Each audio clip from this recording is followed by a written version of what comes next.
Hello,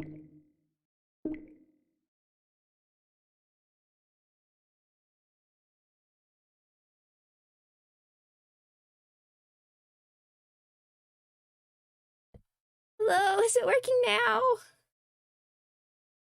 Hopefully.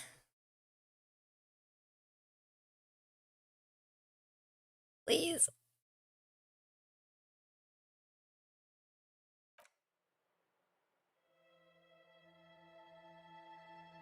Please work.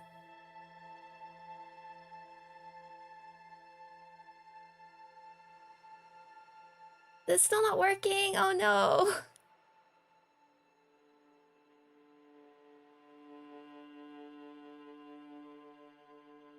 No.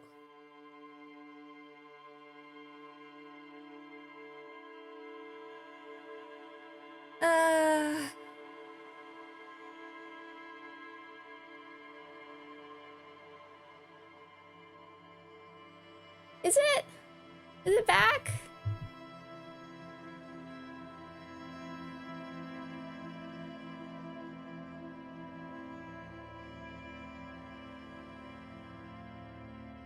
Is the mic working?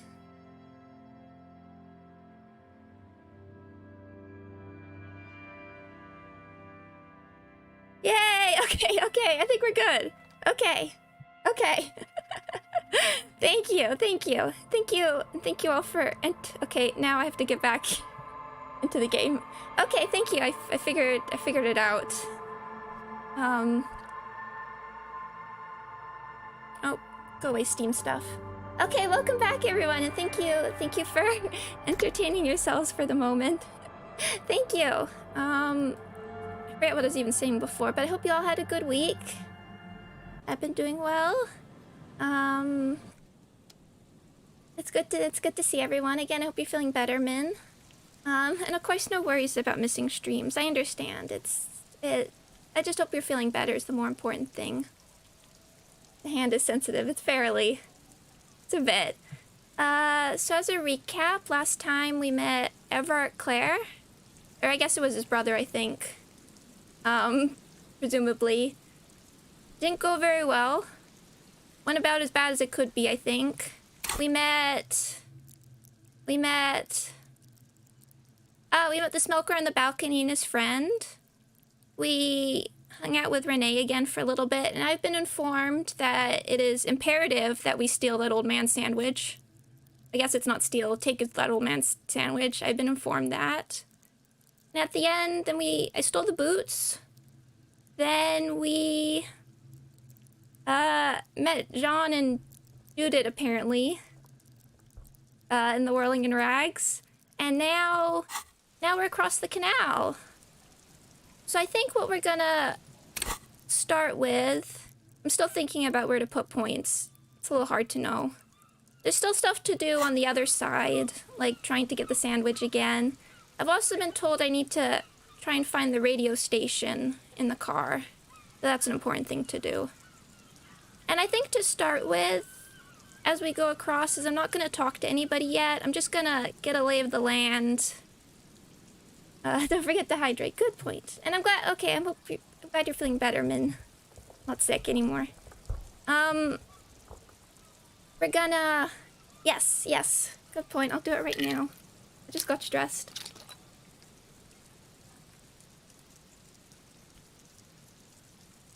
There we go. I think the first thing we're gonna do is I'm just gonna stop making us all wait in the rain. And we're just gonna look around first and not talk to anybody, because I wanna see what money we can find so I know how much we have in case I need to buy stuff, and see if we can find more clothes to boost skill checks. Can I get a special British bottle just to feel better? Bottle. If it's being more oh, look what we found. Now hold on, come on. Yes, so I guess we can look at this stuff first.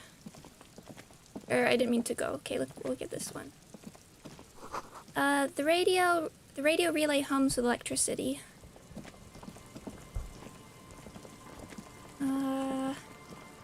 Yeah, I want to get...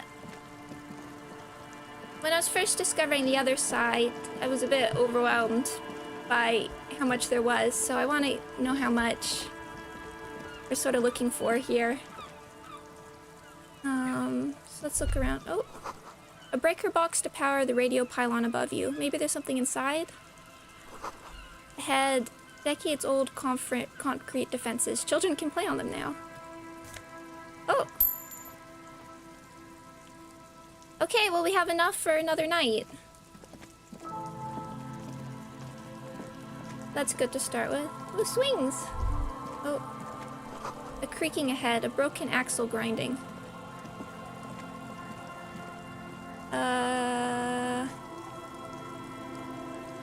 Okay.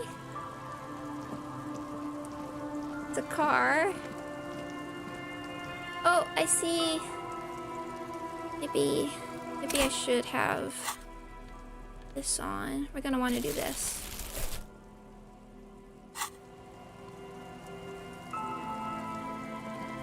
We're gonna leave the car because that's definitely something to investigate. Cannot pick that. Am I winning? I don't know. We just found a broken down car.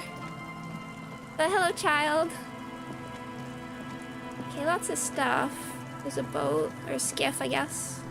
There's a boat tucked away underneath the tarpaulin cover.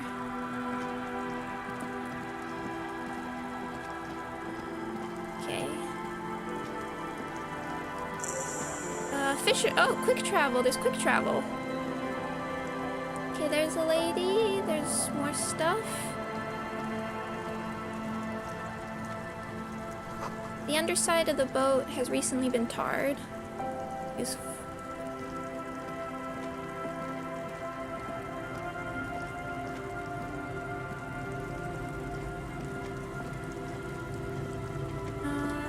There's a bucket. But like quick travel's finicky. Yeah, I guess we don't have to go that far, so... Oh! What are these doing in fish? What do you mean? Oh! Franco-Nigerian cavalry boots. +1 perception. What are these? Composure. Well, we want composure anyway. Perception, a view from above. Good old calf-length cavalry boots. Mount that horse and ride into the night. The heel comes in handy too. Definitely makes you a good 5 centimeters taller. But could it be that it's also making you sharper, more perceptive to your surroundings now that you've gained a new perspective? Okay, well that's what I wanted to find. This boat is floating freely in the water and moved.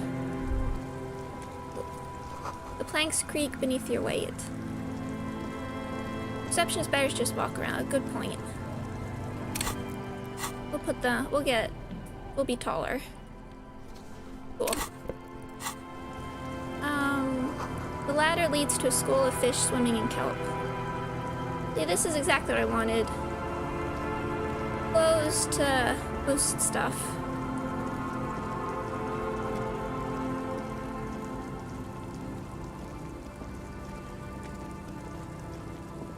There's a door. There's another person. You can't see into the house from this angle. Lock tight.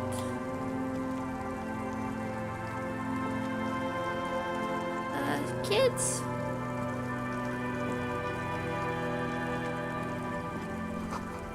The street sign is illegible below the graffito. I recommend talking to this lady before the day is over. Okay, thank you.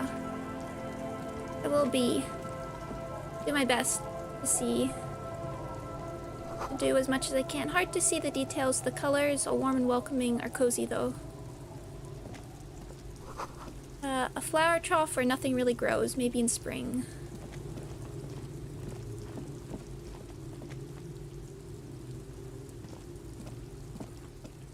Oh, there we go.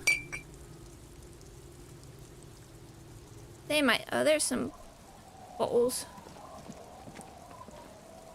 look in here.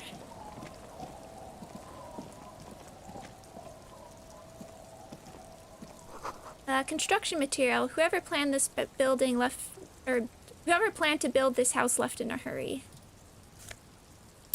Go. Wedding stone, well worn and covered in rust.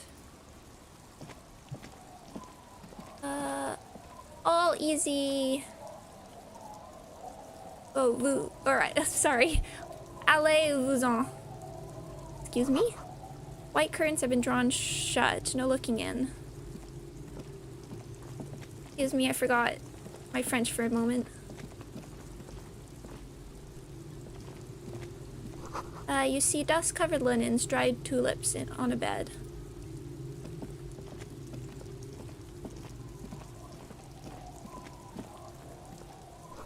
Cinder blocks charred, a makeshift fire pit with magazines for lighting. The bushes are too thick and thorny to pass through. Sounds of life in the north. A washboard scrubs filth from fabric.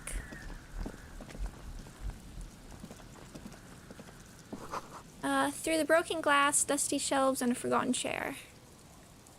Can we... Oh! It's a whole new world.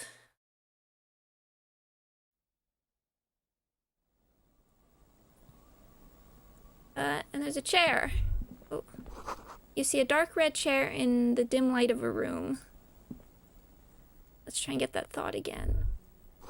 Cold breeze is enough to make the wall planks creak. Let's see if this helps any. Oh, there we go. We got a bow knot. Let's do drama. And a postcard.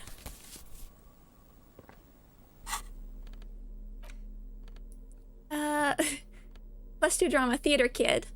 You're sure that wearing this tie is a statement? You're not sure what kind of statement. What kind of statement, though. But I don't want to remove horrific necktie. I like when he talks to me.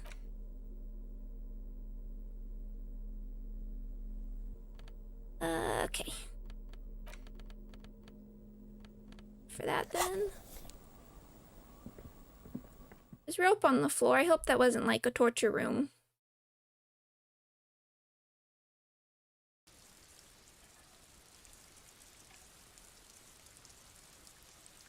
And without clues, it's hard to really know what it was, but... Great news. The boat is big enough for a grown man like you to fit underneath it in a supine position. I found nowhere... Wait, why did... Found somewhere new to sleep. I guess. What would I be doing under there? Sleeping. Was it not decided that you're a hobo cop? More hobo than cop?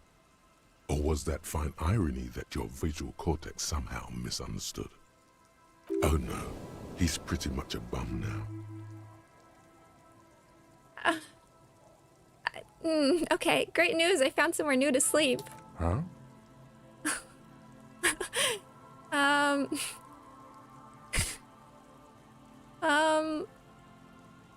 I'm gonna live under a boat now. Self-pity is not what we need at this moment, officer. I understand the situation looks grim, but we must continue with our investigation. Think of it as a salvation. Salvation. You have a home somewhere. All cops do. When this is done, you can return. Can we really?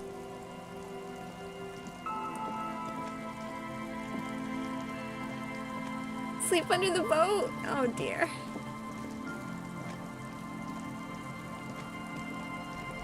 Footprints in the snow, they lead away from the accident. Seems the walker was either confused or drunk out of his mind. You don't know if we can actually do it. I'm wondering if that was a joke or not, but I'm not sure. Okay, we'll check out the accident in a moment. I'm just still...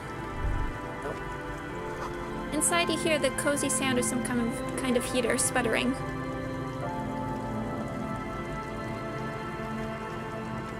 Okay, we can go in there. Seeing what's over here. The shovel. My cursor changed into the hand thing, but now I'm not sure what I'm...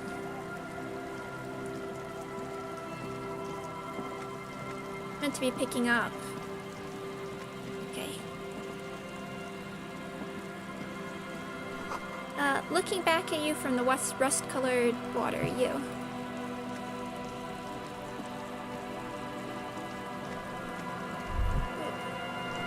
You should come back here when it snows. A strange feeling, it passes quickly.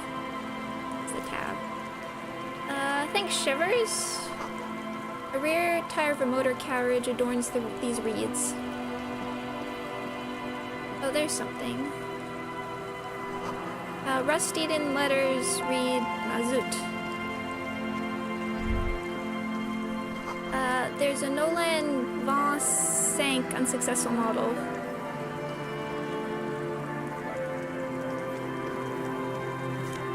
Ooh. Money.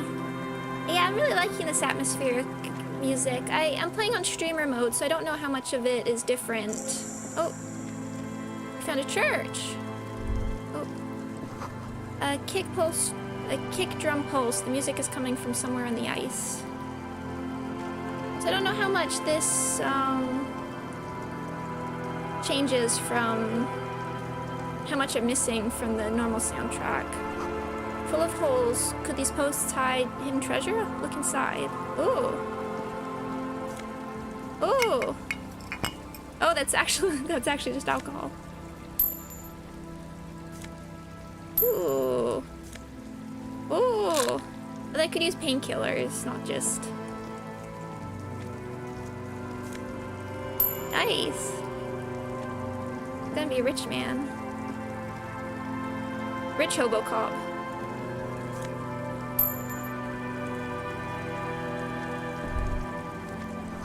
Before you, a drawbridge. It can only be lowered from the other side. Okay?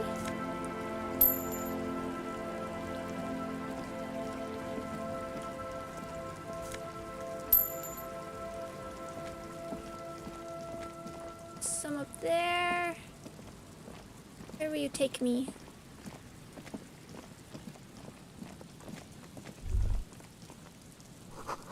You feel the shadow of a very large building fall on you. Okay, there's some wind. The sign reads St. Brune, 1147. Dusty pews in the shadow. Many seem to be missing.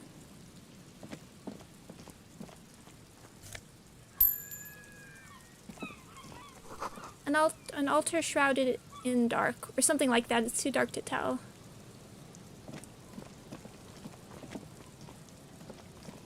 Okay, so that's before we go. Let's look in around there. Okay, yeah, there's a lot of area to look through. Halloween is just next month. 1 sec. Ooh. A rock. Not really. I don't think I have anything particularly planned. I haven't thought about it yet. These rusty gears used to turn the whole machine. The chain trails off into the ocean to who knows where. Okay, we'll leave that. This barrel has been recently discarded. It still smells of fuel oil.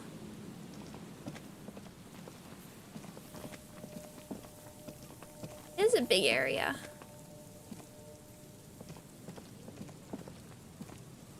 Ow.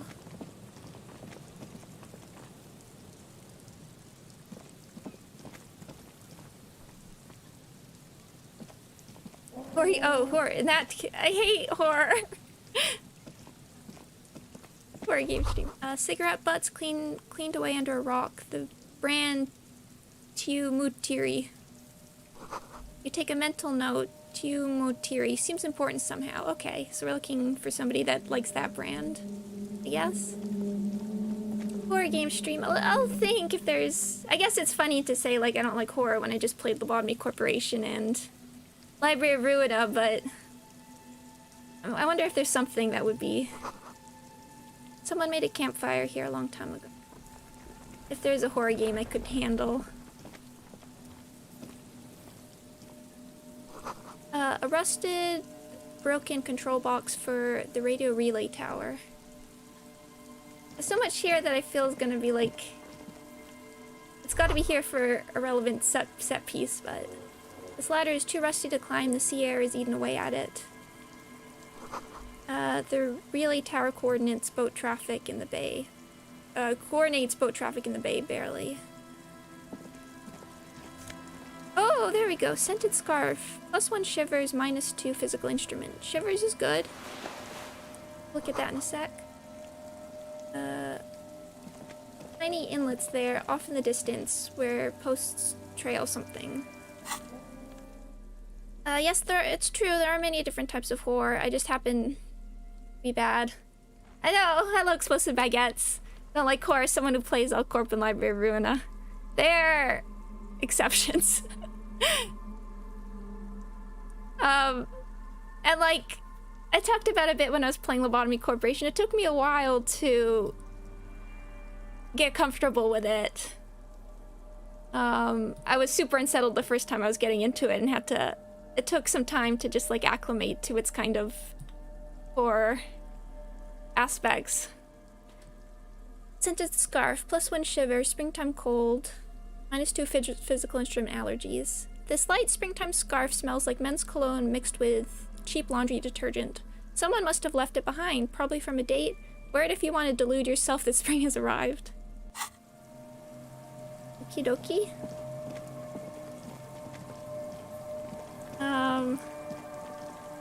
But I don't think I could play like a proper like jump scare horror game.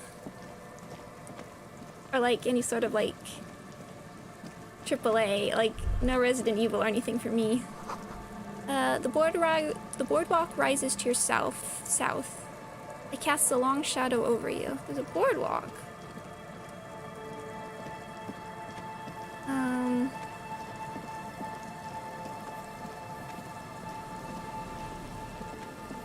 But then again, like small indie horror also can be like really scary. What about something like the cat?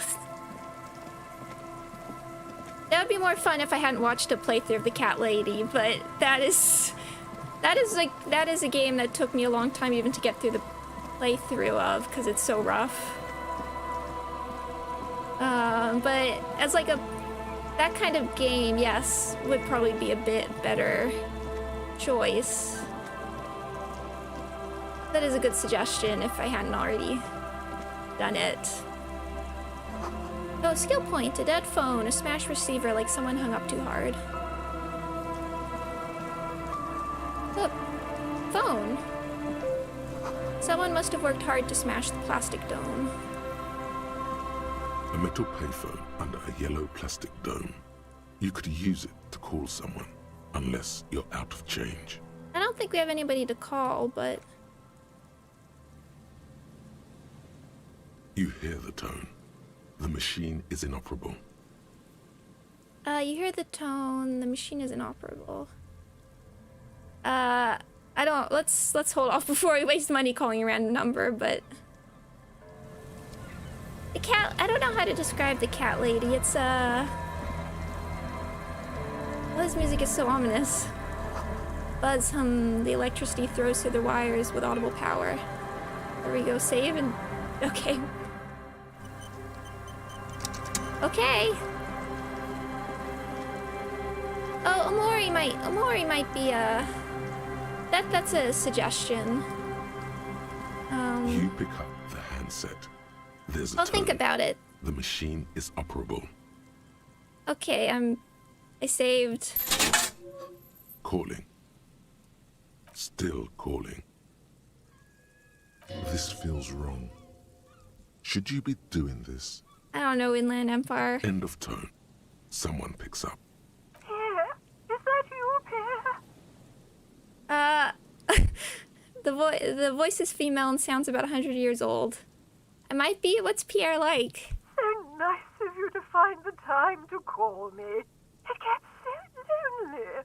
Even the animals have died. The animals? What kind of pets did you have?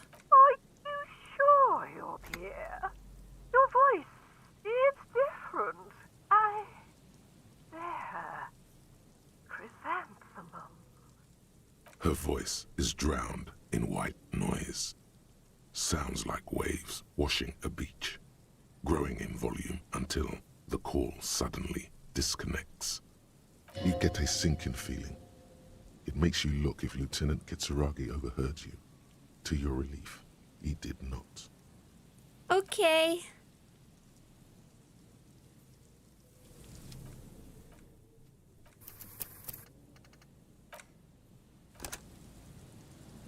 Okay, I hope that was... I'm sad.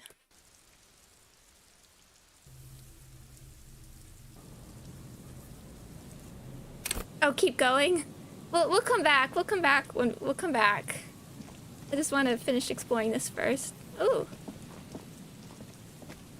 Someone has left an unidentifiable article of clothing on this railing. It smells really bad.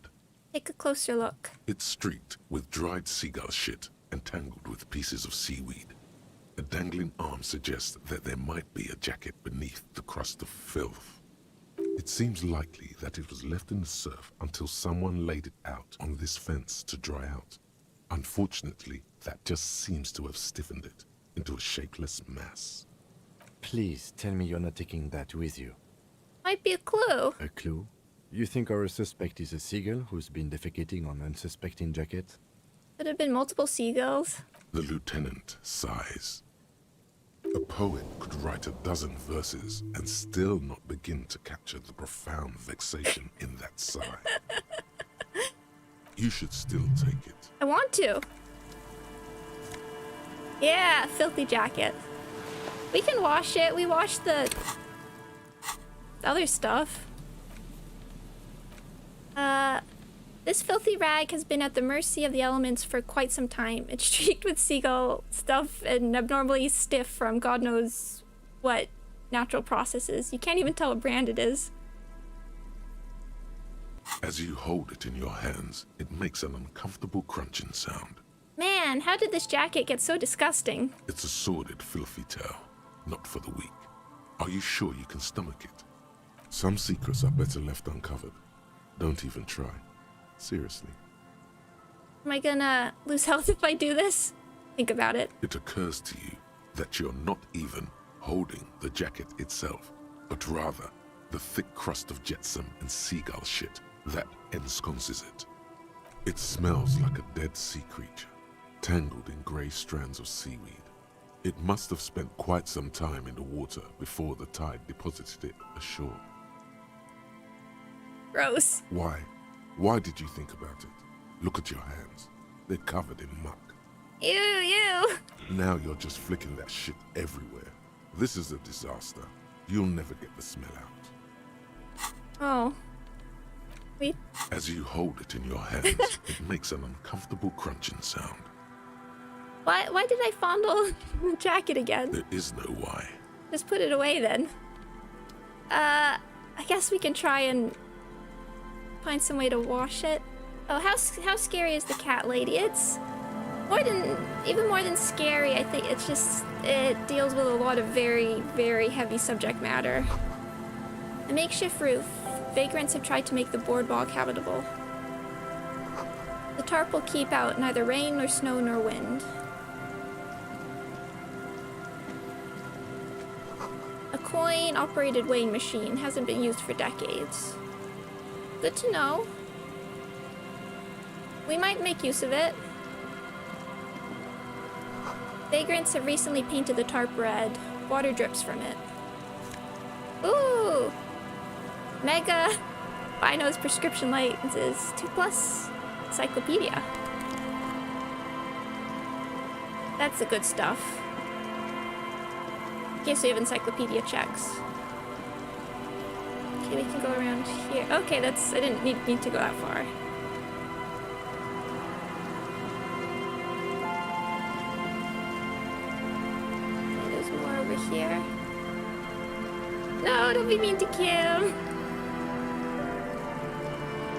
Wasn't he like... What are these anyway? He was like farsighted. They might not even be...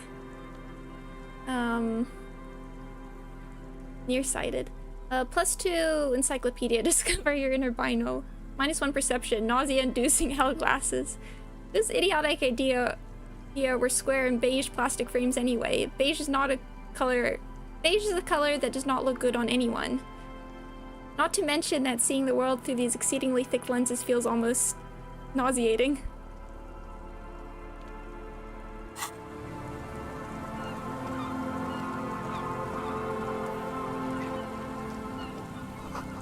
Bars cover these long, dusty windows. Ooh. Art! Maybe. You see a once bright mural towering above you. The signage has peeled off over the years, but you can still make out Feld Electrical R&D. A slogan used to intertwine with the loops a long time ago. Now, only a shadow of peeled letters remains. It says, tomorrow is just a whisper away. Tomorrow is just a whisper away. Looks like tomorrow never came. Lieutenant raises the collar of his bomber jacket. Hey.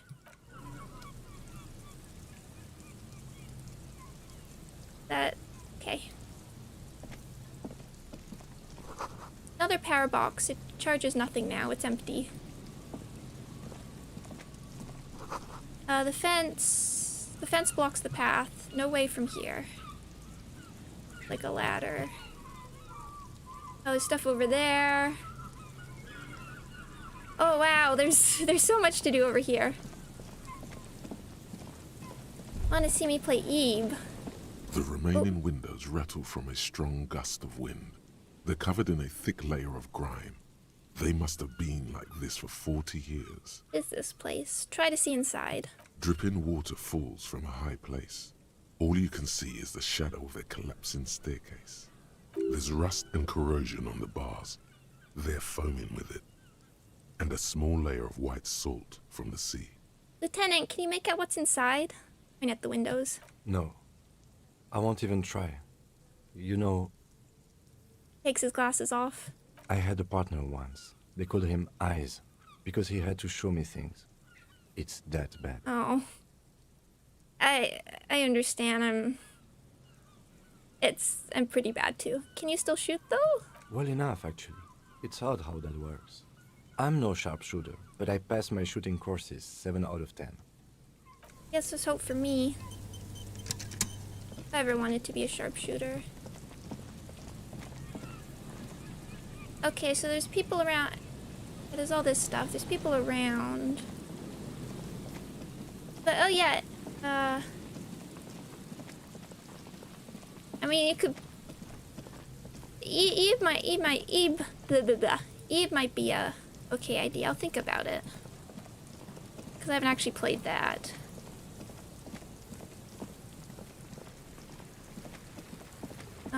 And then I might return to the start again because I'm a little overwhelmed by how much world there is to explore. Hello.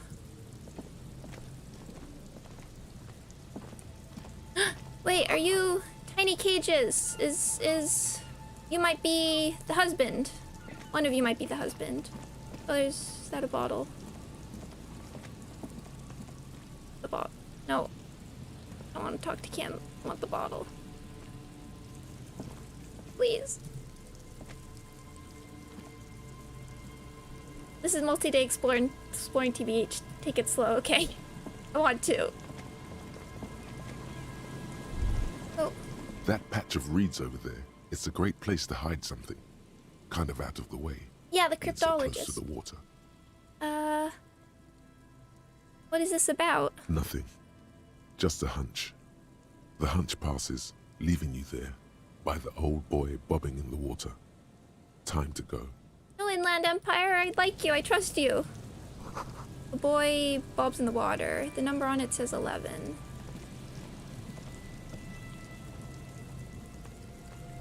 I'm trying.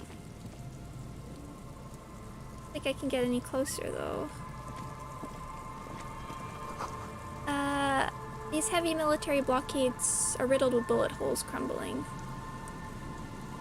Like, cup up there, which I'd like to take too.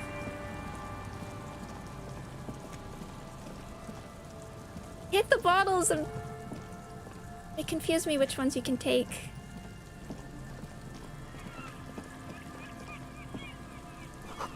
No boat in this boathouse today. Oh.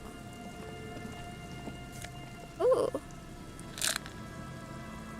Oversized superstar sunglasses, +1 savoir faire.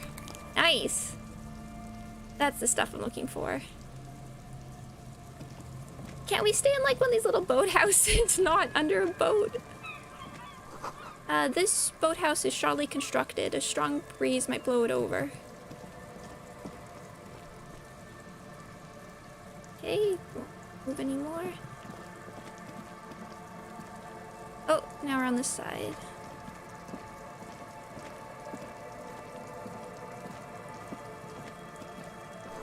Ancient paint is peeling off the roof of this shaded bench, covered in rust.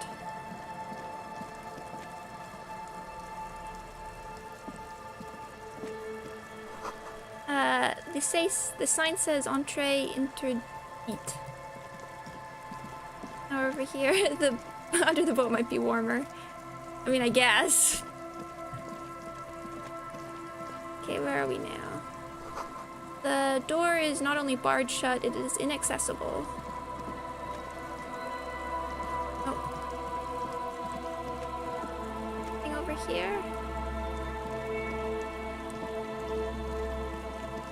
Wow, when they said across the canal, I thought it might just be like a beach or something, but... Oh! More stuff to... Oh, there's more. I was pressing the wrong... I wasn't pressing tab, I was pressing the wrong button. Nice. Now we'll look at that.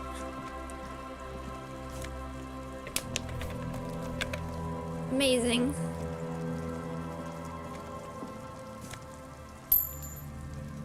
Look at us go, we made like $10.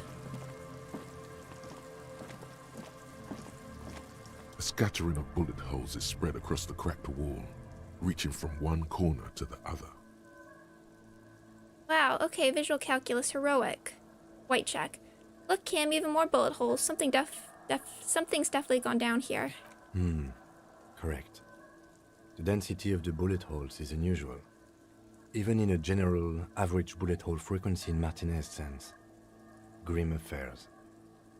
Meaning, this is a lot of bullet holes. Looks like fully automatic rifle fire.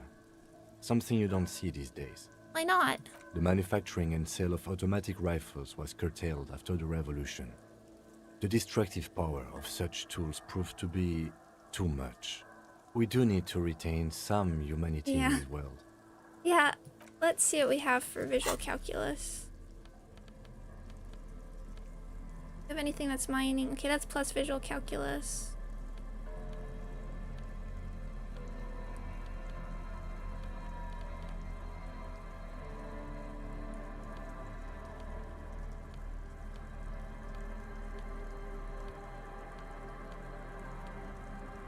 I don't think any of these do, but logic, encyclopedia, -1. Okay, nothing for extra visual calculus.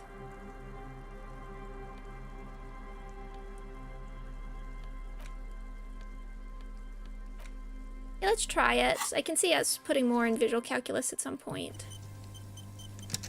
A scattering of bullet holes is spread across the cracked wall, reaching from one corner to the other. Let's go. A row of ghostly shades stand facing the wall. There are many of them, a dozen at least, their heads lowered and eyes blindfolded. It's quiet, no sound, no movement.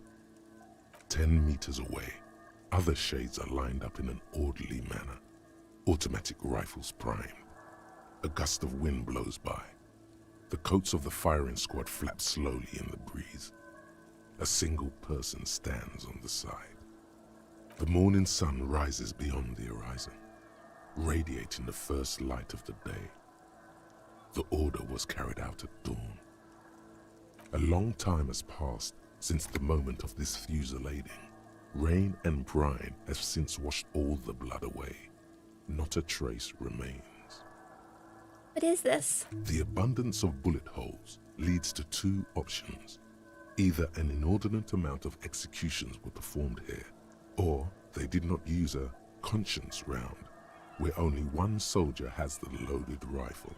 Looks like this was a mass execution with everyone fully armed. Look at the people against the wall. A host of men, probably in everyday clothes, ragged from the conflict and covered in dust. They were not sitting, a common practice for executions in some nations, as demonstrated by the height level of the bullet holes. They stand, facing the wall. It's impossible to discern any details about their personality or background. Ordinary people, familiar, each and every one of them. Who are they? Collateral damage on the path toward normalcy and progress. Such is your belief, officer. Maybe you should change it. They were praying, screaming. Look at the line of soldiers. 7 men in combat uniforms and dark coats, holding automatic rifles aimed at the people. Soldiers from some side, but from which one? Look at the person standing on the side. The commandant, the one who gives the order. Machine gun fire crackling through the air. The lights of the muzzle flashes dancing on his face. I love the visual calculus checks just giving us this kind of imagery. I'm still mad we missed that. We missed the one that disappeared before just because I like seeing how they depict all this. Kim, who was who in this execution? I don't know. I don't know who died here, lined up beside that horrible wall. It could have been any of the parties involved in the revolution. Perhaps the ones executed here were the loyalist conservatives, killed by the communists at the start of the Civil War. Or it could have been the communists, put to death during the last stretch of the conflict by the coalition forces. It could even have been the employees of the failed R&D center down the coast, as their building was taken over by the revolutionaries. You mentioned coalition forces. Could it have been them against the wall? Yeah. It's very unlikely the coalition forces were the ones who died here. They were always the last ones against the wall. To be honest, if a coalition member was anyone in this situation, it was the commandant, the superior giving the orders. Wow. A cold sea wind blows away the figures. Wow. Okie dokie. I'm gonna start backtracking a bit now because I just got a bit overwhelmed by how much there is, but...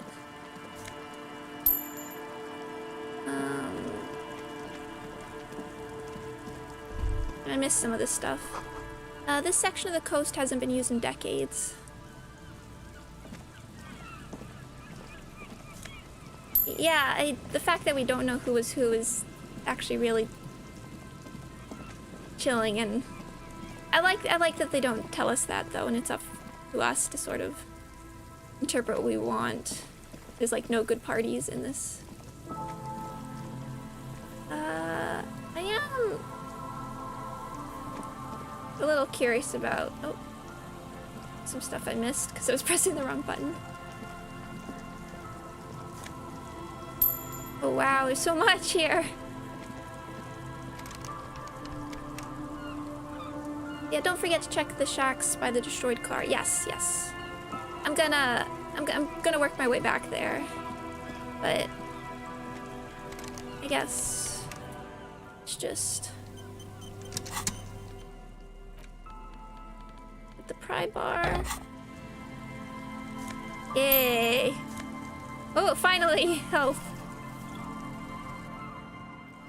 I am kind of curious about if we're talking art here, though. I might do this quickly. And Mikhail noticed the windows, especially with how there are no windows on the south side. This was to deal with. A blonde man stands next to his son, pointing to weather-worn ruins. He sees you approaching and smiles. You officers, come to investigate the historic subtext of West Martinez? I'm Tran Heilostam. You must be Kim Kisuragi, right? I was just telling my son about this building. Not a lot of people realize the historic significance here. Very rich in hypertext. Hypertext? How do you know Kim? Nice to meet you. Hold on, hypertext? Yes, hypertext. Young Carp and the collection of cultural hyperlinks. Cultural hyperlinks? Wait, what was that about the windows before? Oh yes, so Mikhail. They had to deal with monitor glare, especially in the summer. They still had vector monitors back then. That was 49 years ago. So they didn't have windows on the south wall. You and Kim know each other? No, I can't say that we've met before, but I've heard of Kim, of course. Mikhail, say hi to the officers. He rests his hand on the boy's shoulder. The child stays hidden behind the hem of his father's coat, clutching to his worm-themed coloring book. Mikhail's a little tired today. We spent all night trying to run Orbis on his radio computer. Have you heard of it? It's a programming language used in Grad. Quite tricky, but he wanted to play this Grad-made adventure program. We've been getting really into worms lately. Booms. The man speaks in the artificial cadence of a professor, or someone who's been on too many radio shows. I like his portrait. He's so happy. But I assume you're not here for giant worms when there are so many real things to see. Just as I was telling Mikhail before, this is where the Coalition landed in '08. We could be standing on what is the most interesting landmark in Revachol West. He points to the building again. This man is your half-brother. You feel it. But why? What? Well, get a load of this guy. He really enjoys his trivia. The Orbis programming language was named after its inventor, Victor Orbis, a cybernetician from Grad. They run Vox in the Occidental countries. What's so fascinating about an empty old building? Aha! But it's not just any empty old building. I love his portrait. He's so happy. He raises his hand to his eyes, springtime sun warming his handsome face. All four of you turn to admire the mural before you. What not a lot of people know is this used to be the R&D department of Felt Electrical. And Felt, which now sells ink cartridges mostly, was once a top dog in the turn-of-the-century cybernetics boom. Hold on.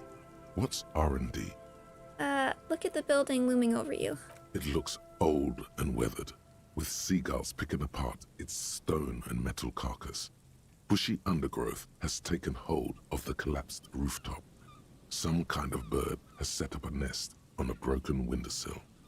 Wait, what's an R&D? Isn't that research and development? Apologies, it's an acronym for research and development. They don't use it anymore.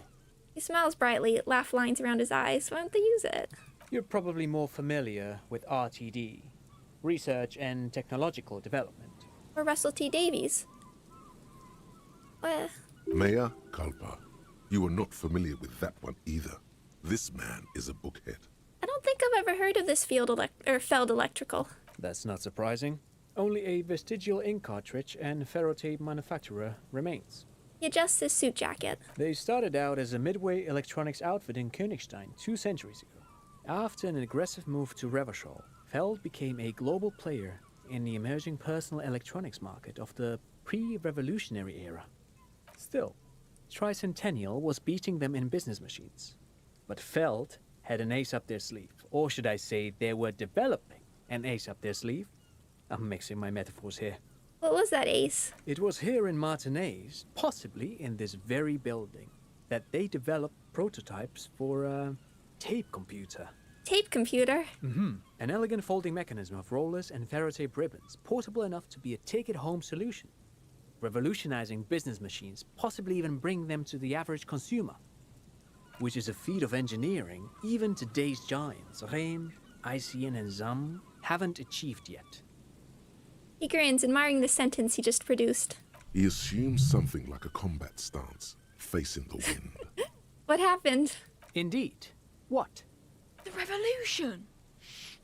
The boy wipes his nose on his sleeve. It's interesting, his portrait's way sketchier. Unfortunately, their moonshot project never made it to the market. Feld's move to Revachol backfired. The revolutionary government liquefied their assets and expropriated those very advanced prototypes. Possibly from this very building. or one of the adjacent ruins. He pauses, pointing to the other building, then continues. All of this was built by Feld, even the boardwalk. Wild Pines built Martinez proper as a resort for their middle management. Feld built this side of town for R&D. You're saying that Feld Electrical built this boardwalk? Look under your feet.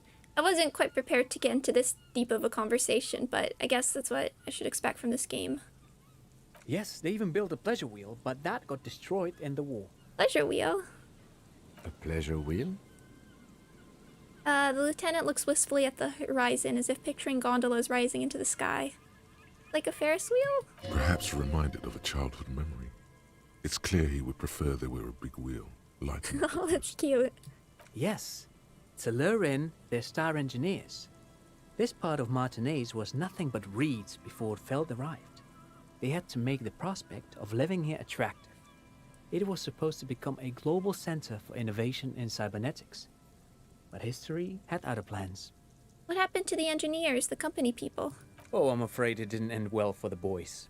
But this story is a bit too dark for little Mikhail here. Now, if you were to ask about tape computers... Want to know about tape computers? Wait, is he saying that we should just bypass the excesses of the revolution? Yeah, tape computers, right.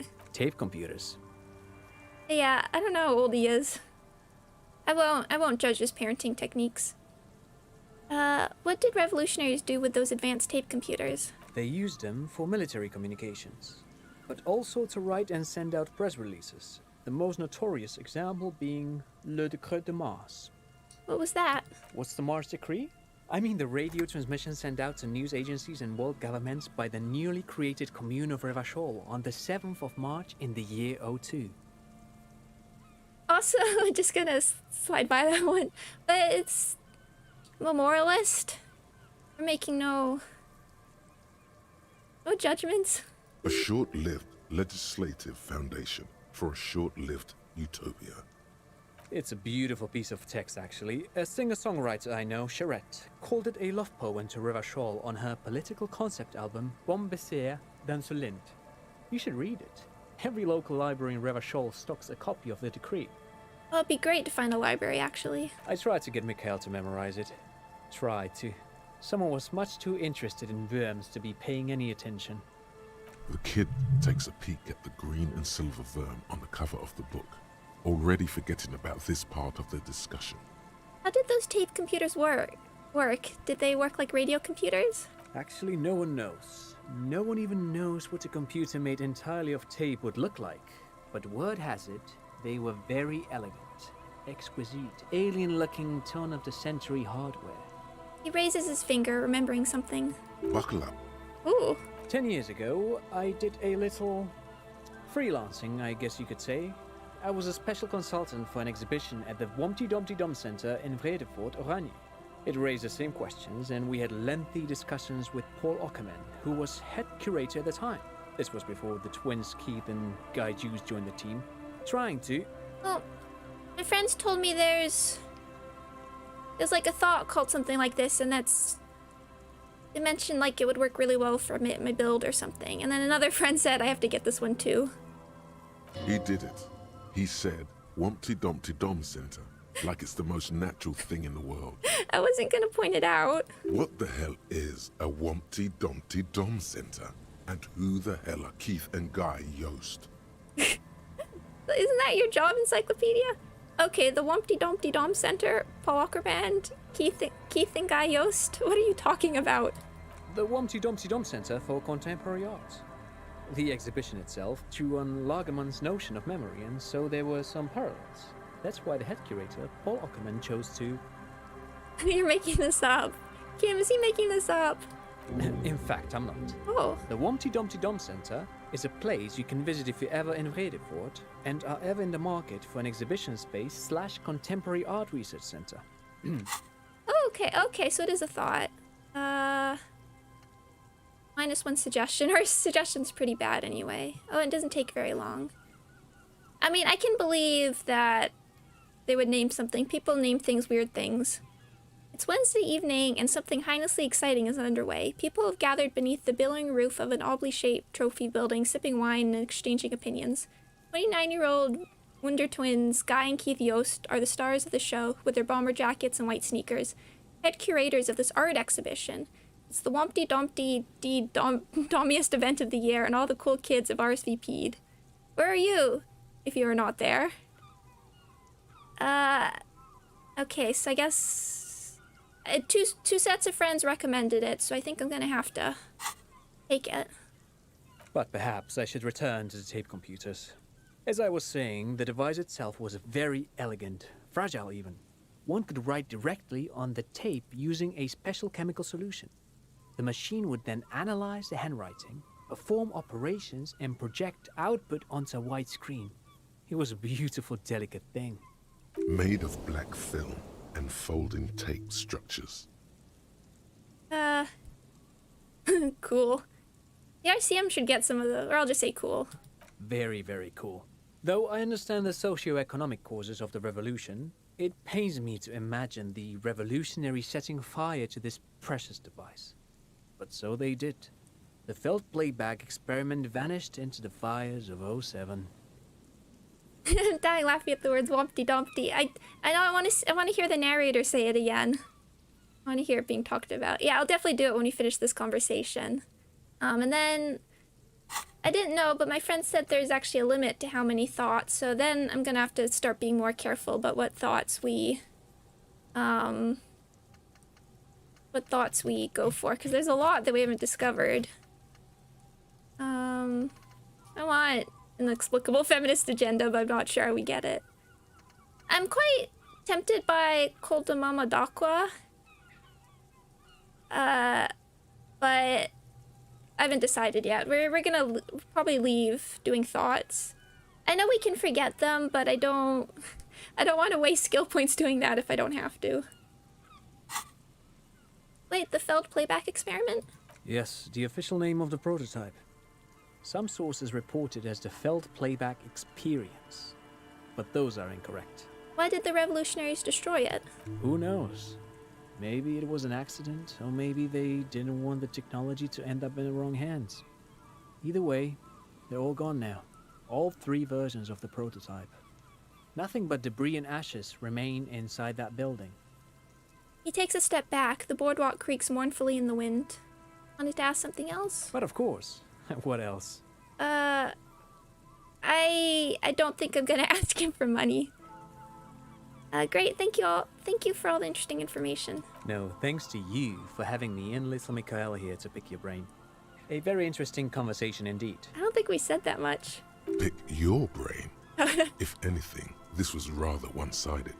He did the talking. Whatever. I know I have a lot of skill points now, but I wanna hold on to them for just in case.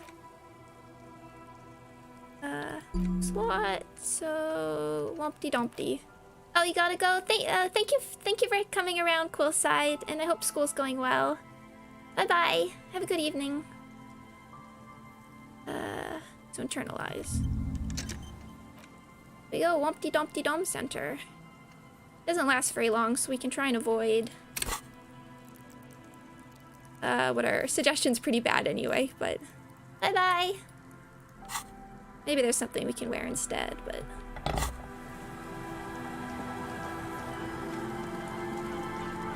Okay, I'm actually not even entirely sure how we get back. So how does... If we wanted to do the quick travel, how would we do it, actually?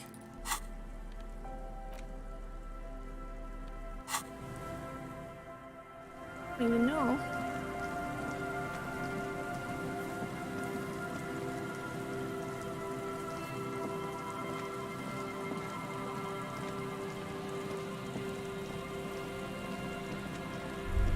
You have to be in the village or the church. Oh, okay, thank you. Winter, slow to let go of Revachol. Flex some more wet snow from above. I'm always up for more shivers. Look around you. The snow falls lazily, making the beach sand paler still, mixing with the rust-colored sewage runoff. And to think, it seemed as though it were already spring. How does it feel? You're warm in your hat and your coat. Like a well-equipped explorer, you comfortably survey the white landscape. What's in the west? More winding coastlines lined with abandoned buildings. Crumbling piers, salt water lapping at their dark piles. Grey and red forgotten city blocks. What remains of the pre-revolutionary effort to gentrify the coast. Beyond that? The waters turn black. Coal City in the shadow of San Martin. A boom town. Back when coal extracted from countless shafts near the city was needed to power Revachol. No more. The coal was supplanted by petroleum from the ocean floor and hydropower from the Esperance. Everything crumbled. These days, only the weakest remain in Coal City. Their hopes of getting rich linger in the defunct shafts under their feet. What is there? Below the old mines, L'Océan Municipal, Revachol's underground cemetery. Le Petit Rat braved the underground passageways. Le Royaume. Le Petit Rat. Children under 14, they go underground looking for artifacts to sell to foreign museums and for fabled relics. Their parents let them. They go deeper. Deeper. After rubies, melchiorite, lapis lazuli, plundered from Safle and Seol during the time of the suzerain. In the burial chambers of the kings, Grand Old Philip, Guillaume II, and even in the mausoleum of Philip the Opulent. 2 kilometers underground, in a winding shaft along whose walls mirrors have been placed, so that daylight may eternally fall upon the richest of all the kings. The mausoleum contains untold quantities of gold, and that special, purest of the pure magenta cocaine, favored by Revacholian royalty. Magenta cocaine. How can it be pure if it's magenta? How can it be pure if it's magenta? Snow falls, and there is no answer. Some things are not for mortals to know. Wipe the snow from your shoulder. Few Petit Rat return from the shafts. Even fewer find what they're looking for. A small child steps out of the black tunnel with silver trinkets in her pockets. All around her, white snow on the extinguished coke furnaces and on the weather-worn shacks where fathers beat their sons after drinking. The snow melts on your fingers, turning to water. What's in the east? The canal you crossed to get here and beyond it. Martinez proper, the district the police forgot to police. There is laughter, lights, attempts at entrepreneurial activity, cynicism. Someone is scraping snow off their windshield at the roundabout, in the midst of which a statue of Philip III serves as a destination for grade school field trips and a fine perch for winter birds. Yeah, Shivers is amazing. I'm glad it was recommended to me at the beginning, because I don't know if it was one I would have naturally gravitated towards. And further? A fenced-off yard. There's a truck belonging to a logistics company parked next to the gate. Bright light from a building behind the fence reflects off its hood. Clean white light coming from the windows of a clean cube-shaped office building hidden amidst ruins. A secret. What's to the north? The abandoned church, one of 2 remaining stave churches, which were collectively called Les Sept Sœurs. The other 6 sisters were destroyed during the Revolution. Further north? A serpentine strip of land weaving its way into the Martinez Inlet. Unfortunates on the run from the law, from themselves, sometimes hide out on nearby islets. Little dots in the ocean that are occasionally submerged when the tide is high and the weather foul. I like Hillside calling it the shivering. That's a great term. On the islets? The remains of a camp on a jagged piece of rock. A tent, old dishes and cutlery, long since abandoned. A hermit crab scuttles among the debris, looking for a new shell.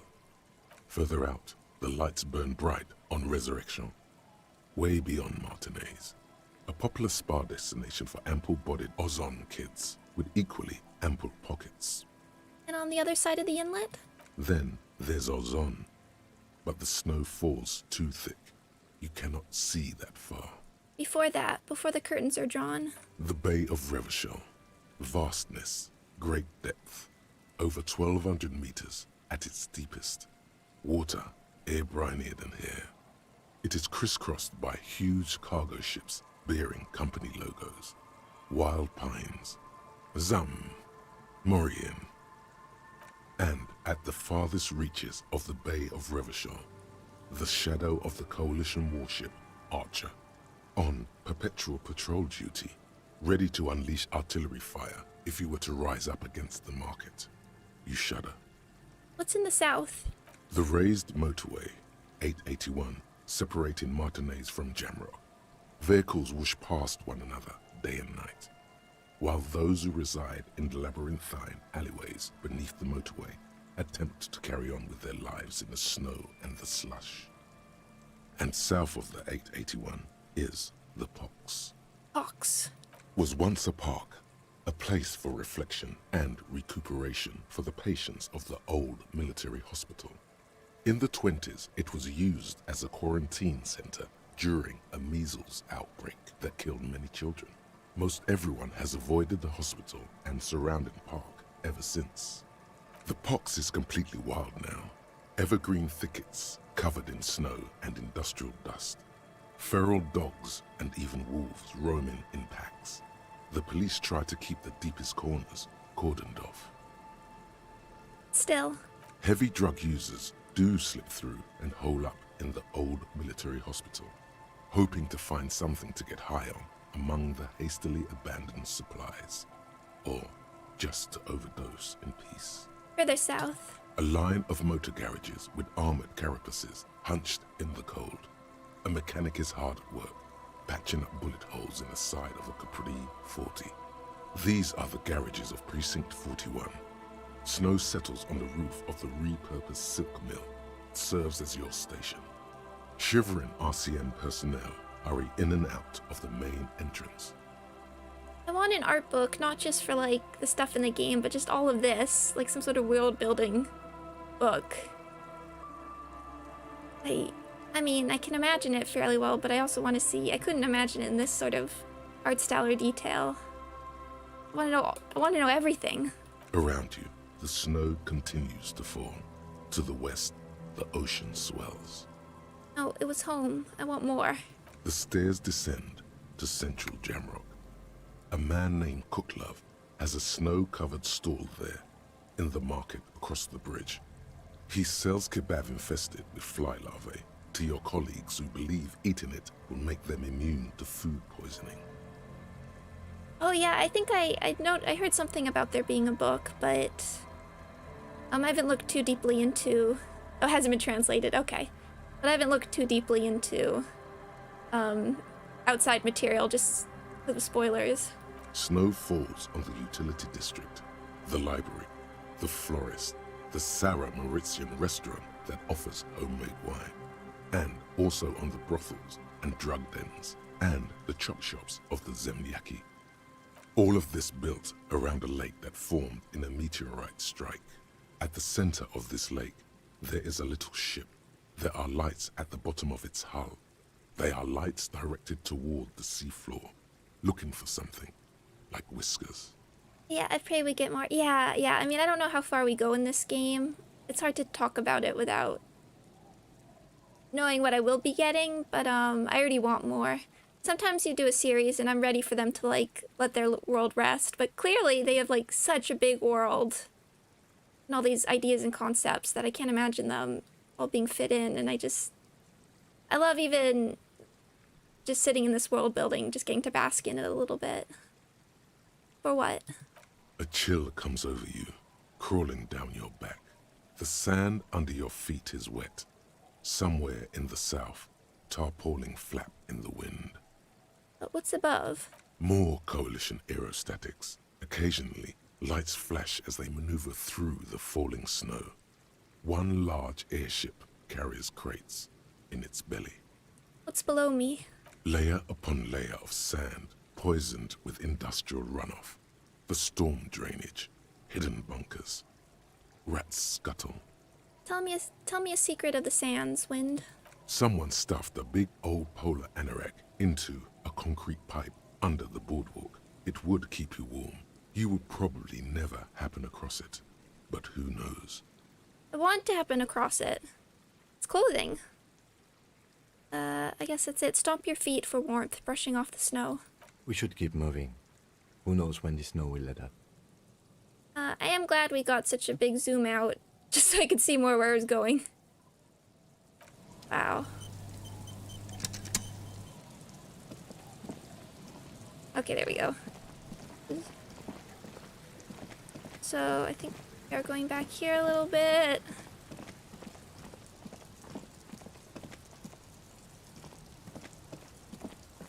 Okay, yeah. Let's check out the car. Oh. Did I check that? Money.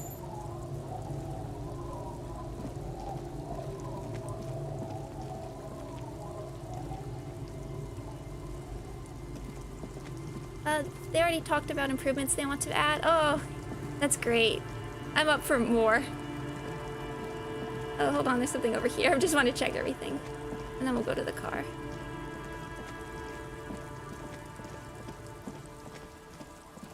There's more stuff I missed. Thing over there.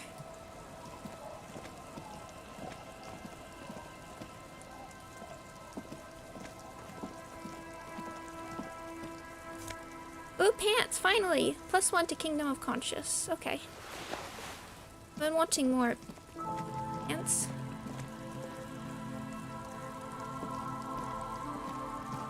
The worn and beaten wooden planks of the bench do not look overly comforting. We can sit on benches after we've solved the murder. Let's go. Okay. I wasn't really planning on it, but... I mean, sitting there immediately, but... Okay, there's nothing over here. That's something we need a pry bar for. Yeah. Why do we keep getting morale stuff? I need health.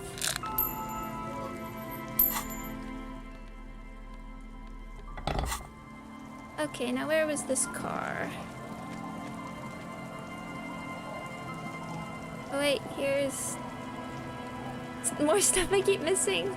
Checking for clothing. Thank you. Wow, we made like $20 and change. I mean 20 real.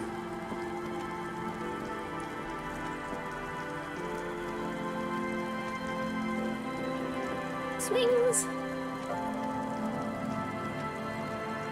Oh wow.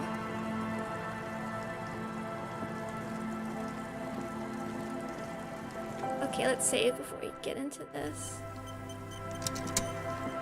Looks a bit like your car, Kim. Maybe that's just how cars look in this universe.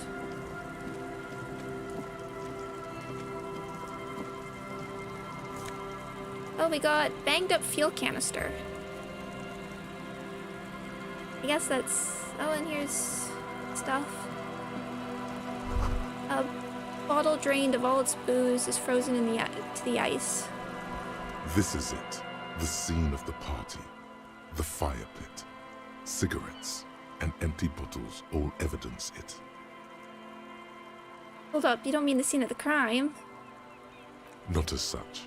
I'm talking about what came after the party scene.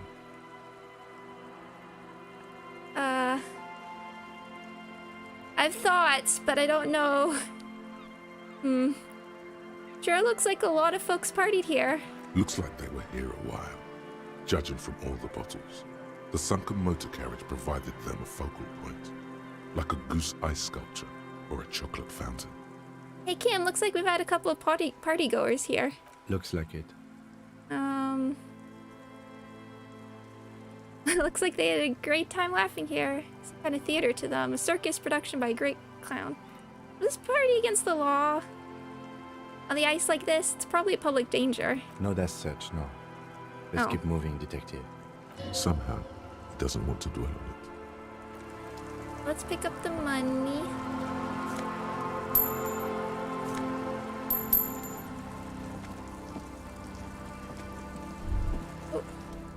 banged-up motor carriage lies half-submerged in the icy water, slowly sinking into the Insulindian Ocean. Only the cabin top, rear wheels, and the engine remain visible.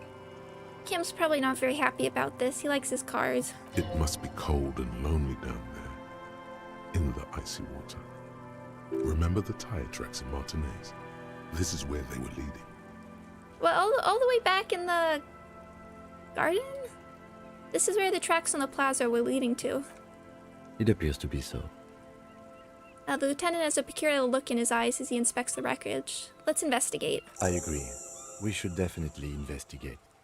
Traffic hooligan. You get a sudden, sinking feeling. Stomach acid comes up as you look at the motor carriage in the deep, dark, cold water.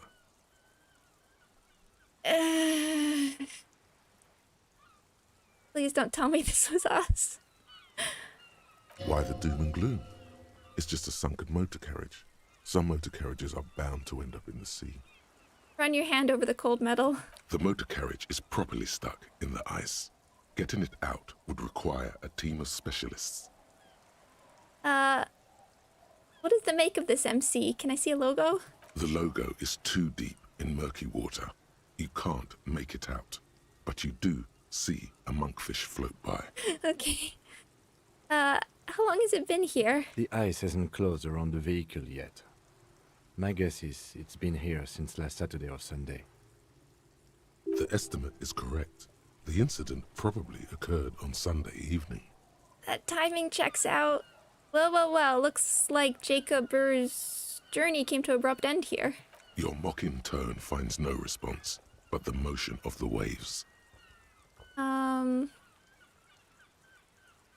You say something, Lieutenant? I did not. But I'd say it has been here since last Saturday or Sunday. What should we do? Let's wait for the low tide and see what's inside. Oh. Great idea. Then we can get the things inside. The joyrider must have left something good inside. Guns, papers, maybe a cool jacket. A joyrider jacket. Who is this? Jacob. A joyrider jacket. You feel a strange connection to this joyrider. Maybe he's from some kind of joyriders district and likes blue and white racing livery, like a cop would. I mean, I did say it looked like the cop car, but... Oh. How long will it take for the low tide to come in? I don't know. An hour or two, tops? Oh, we can wait. Sit on the swing and wait for the tide to recede. Aww. As you sit down in the old, rusty playground, the world around you becomes very silent. Who sits on a swing like that? The hinges creak under your weight, dangerously so. Nothing but the sound of seagulls high above in the sky, echoing like distant laughter. Ice cracks around the blue motor carriage in the sea. Oh no, I need drama for this. Hold on, it looks very blue. Yes, it does. What's your favorite blue thing? Let me think about it. I need to get this checked, come on. Spit No! flies from your mouth. I'm mad. I'm coming in with the right... Okay, I'm sorry for doing that, but I'm coming in with I'm putting something drama-y on.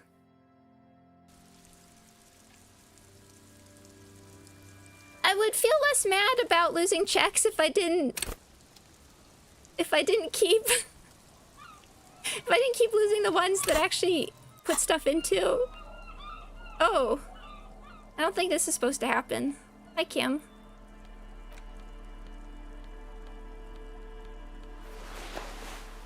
It's a bro moment. It's the Kim stuff that like actually really bothers me that I lose. I'm okay with like losing checks if they're funny, but okay, sorry, horrific necktie. But it's the Kim stuff I just want to see. Kim. Okay, there's a drama.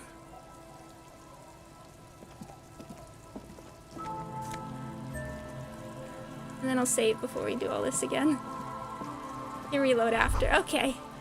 This is it. The scene of the party. Not a sight. Looks like they were here. Looks like it. It looks like this was some kind of theater to them, a circus production by a great clown. Hey, let's keep moving, detective. Somehow, it doesn't want. Okay, we'll go through this quickly. I can reload after, okay. That is a good point. Well, it's also like, I'm still trying to get the Kim Likes You achievement. So there's a thought over here that I kind of, oh yeah. The ice just off the coast crackles shifting. And I'm like, what if I lose a check and Kim dies, and then because he doesn't like me and I have high shivers in Inland Empire, he'll come to haunt me? I won't be able to handle that.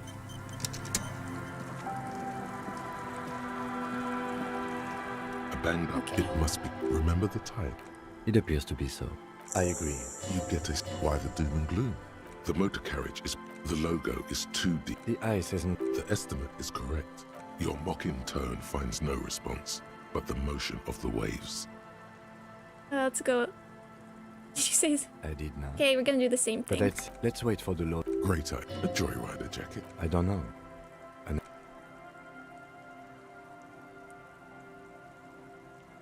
As you sit down in the old... The hinges, nothing but the sound of seagulls high above 97. in the sky, echoing like distant laughter.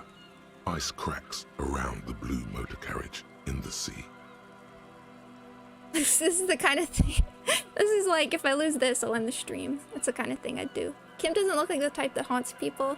I mean, but if it's my fault because I lost a red check, it might happen. Hold on, it looks very blue. Yes, it does. What's your favorite blue thing? Let me think about it. The jewel on your lips forms a strange, yet undeniably beautiful contrast with the surrounding bleakness. Thank you, 97%. The lieutenant gives you a quick glance. Then, still looking straight ahead, he joins you with a higher pitched and slightly more melodic trill. Aw. Two birds on a wire, whistling by the seaside, looking at the water and the sunken car. The wind blows. In the distance, behind the church, some vagrants are having an argument over a bag of tear they found in the reeds. Further away, a flock of seagulls lands. The clouds pass in the sky, and the shadow of the swing moves like the hour hand on a timepiece. 30 minutes have passed. Looks like this might take a while. Time to present a good topic for discussion.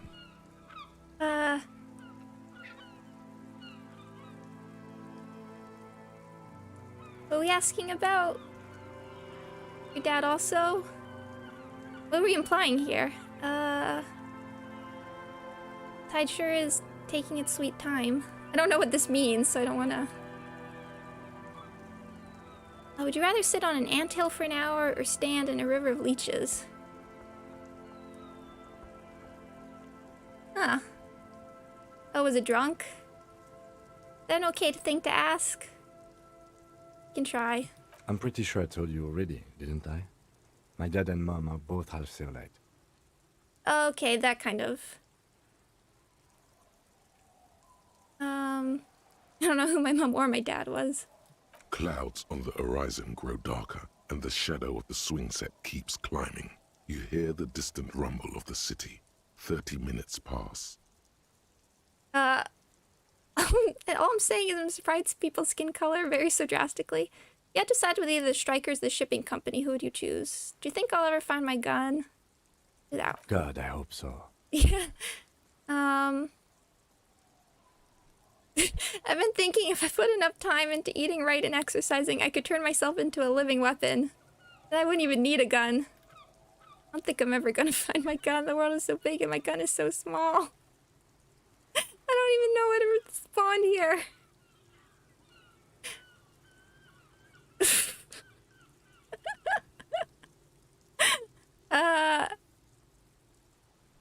Again, I'm trying to answer what I think you might like, but neither of these... They're so weird. The world is so big and my gun is so small. Your voice echoes on the water, strange and out of place in the environment. 30 more minutes pass. Squint your eyes and say, is that a number on this? Or, well, can you... Detective, I've been able to make out the mark ever since we arrived. I find it odd that you haven't. It's a Capri, Model 40. Yeah, Kim's car was a Capri Kinema or something. It is a simple and rugged machine, favored by working men, government offices, firefighters, animal control people.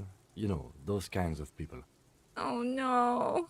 Is that a number on the side? Yes, 41. What do you think it stands for?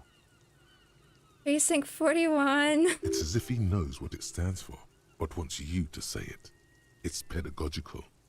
Does he know something about the driver of this vehicle?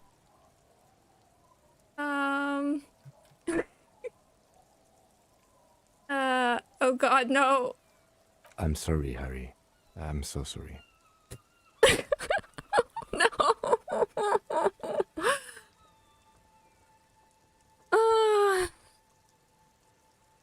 Oh, he's calling us Harry. That's... 41. Precinct 41. A massive pit opens up in your stomach, and the most terrible feeling comes over you. No. Just nope. Say no to this, Harry. No. No. Yes, your car is in the sea. Face it, so we can start dealing with this. I will say this. No. I mean, seriously, it's just a coincidence. The lieutenant just shakes his head. Oh my god, it's mine. I drove my car into the sea. I'm afraid so, yes. It looks like you started in front of the whirling, jumped over the canal, and then drove your vehicle in the sea right here. Things are going so well. We were just whistling merrily. You can still whistle. Besides, the night is always darkest before the dawn. Maybe I was in pursuit of someone. Of whom? I don't think so. If anything, you were probably drunk. How do we get it out? Detective, we don't. A rescue operation really isn't viable at this point. So it's just gonna be there like that? I'm afraid it will have to be there like that for many years. Look at it. Parts of it might be salvageable, but overall, this machine is a write-off. You can still fix it. That is very unlikely. All the electrics are toast. That goes for the electromagnetic steering and brake systems as well. You'd be lucky to find one undamaged component in there. In a few months, there will be nothing but rust left of this vehicle. It'll be cheaper to buy a new one. That wheel might be okay. Well, not cheaper. This motor carriage costs 40,000 real. But in the long run, it still makes more sense to buy a new machine than try to refurbish this. People are gonna be angry at me, aren't they, in Precinct 41? Let's face it, this is a substantial loss to your district's budget. I mean, my station only has 4 other vehicles in addition to my kinema.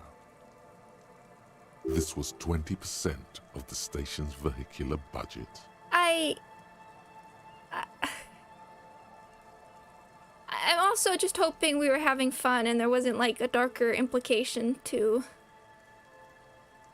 driving our car into the ocean. Hope she goes back to the phone.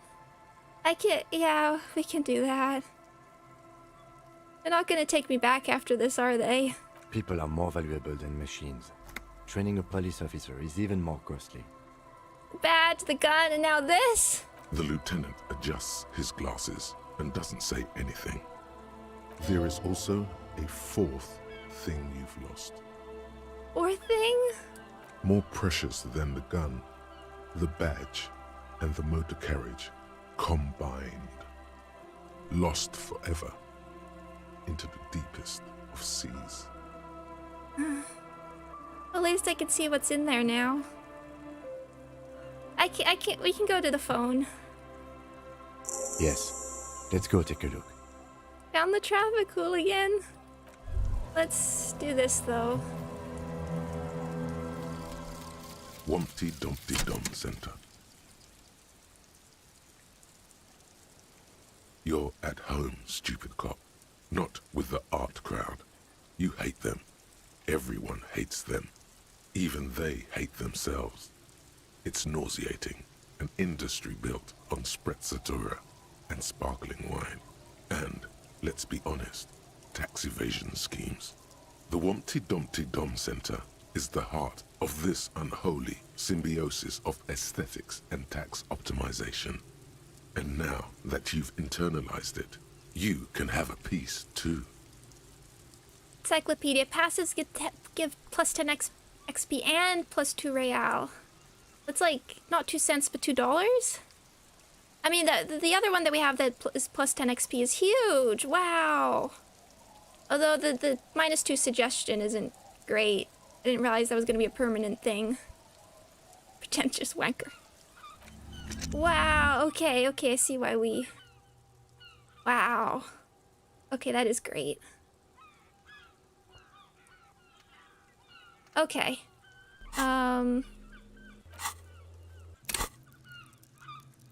Where's our suggestion? It's at 2. It could make some, could use some work. I want to put,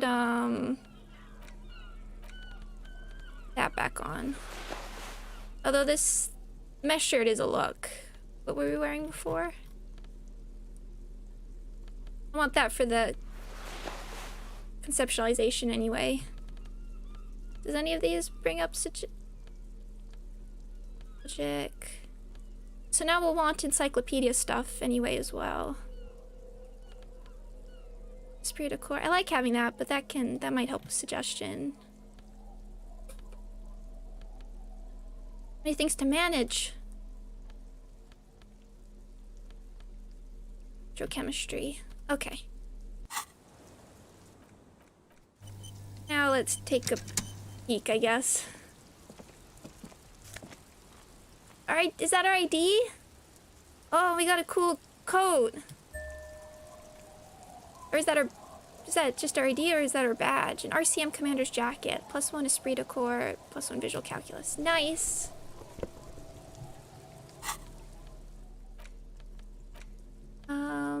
Yeah, it's the proper oh. Why do we look like human Shrek?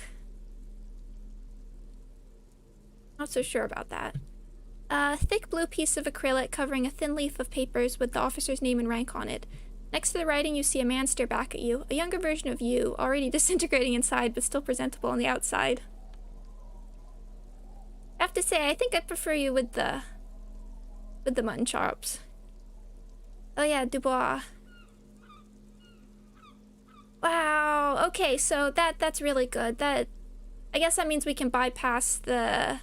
I still want to do the, like, find the drug thing for Joyce. But, cool. Okay, we'll interact with that in a sec. Okay. Plus 1 esprit de corps, plus 1 visual calculus. Black uniform jacket with RCM signature white rectangle on its right sleeve and backside. Letters inside the collar read LTN2JFR. The jacket is of exceptional quality other than some minor wear and tear. Plus 1 esprit de corps, plus 1 shivered. Just check it out. Oh yeah, I will interact in just a sec. Whoa.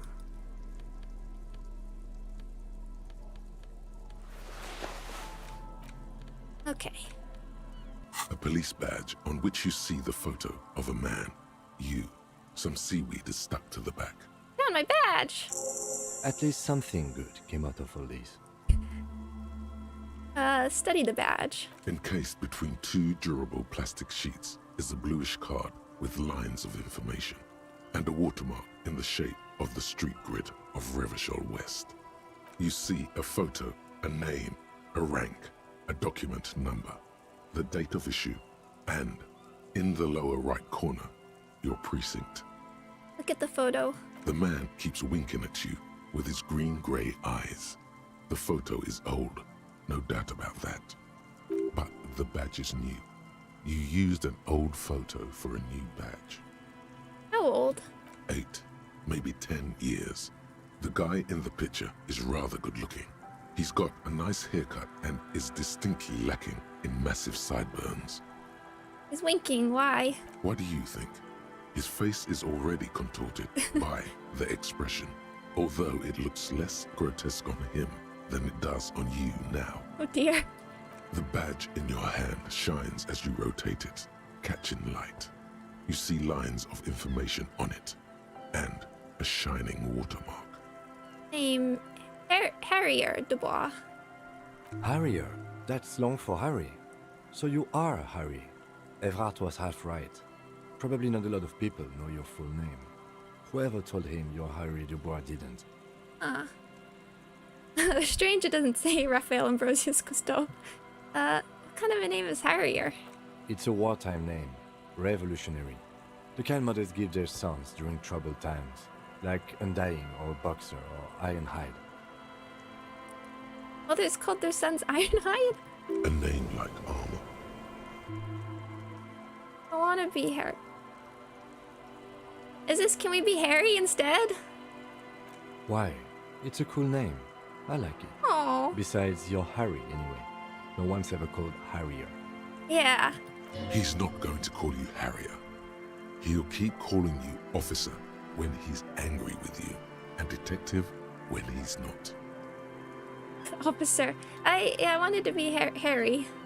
The badge in your hands shines as you rotate it, catching light. You see lines of information. Sure. I mean, what happens if you don't? What happens if you do it? I'm curious.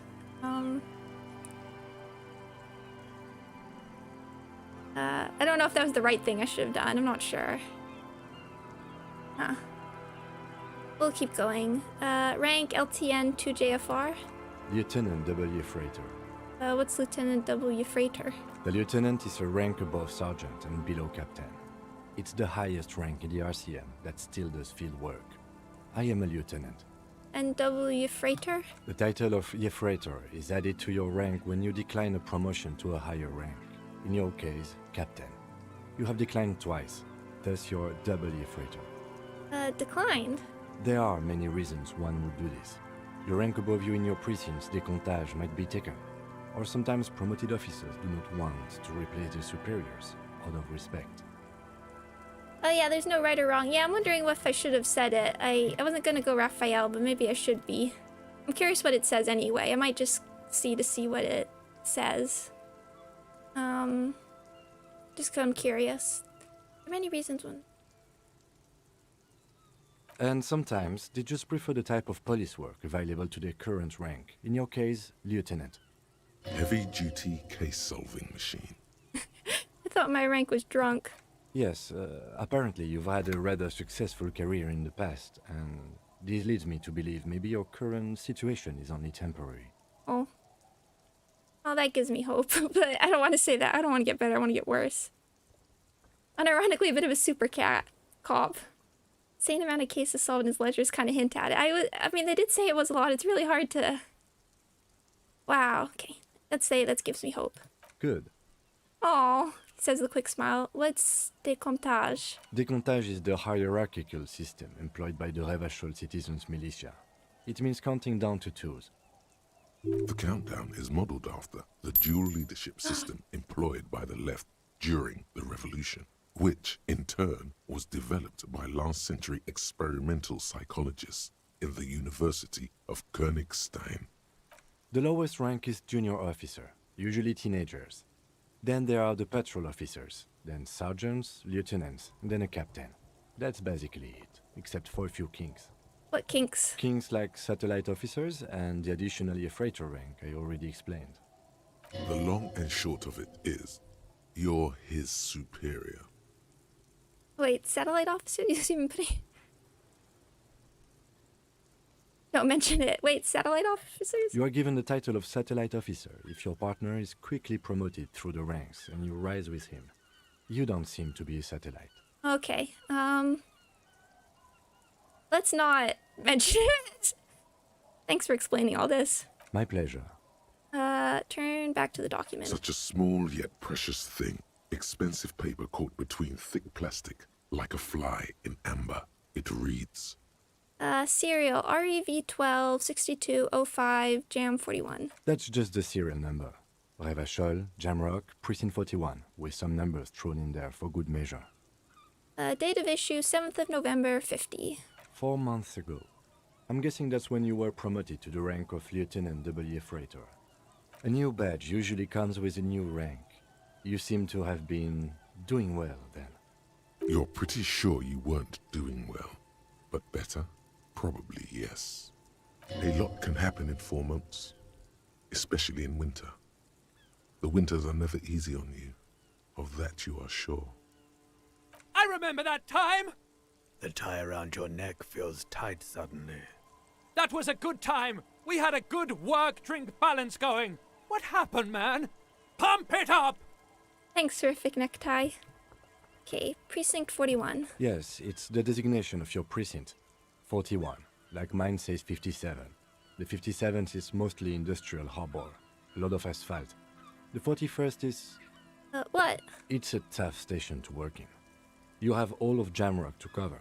That district should have 3 precincts, but money is what it is.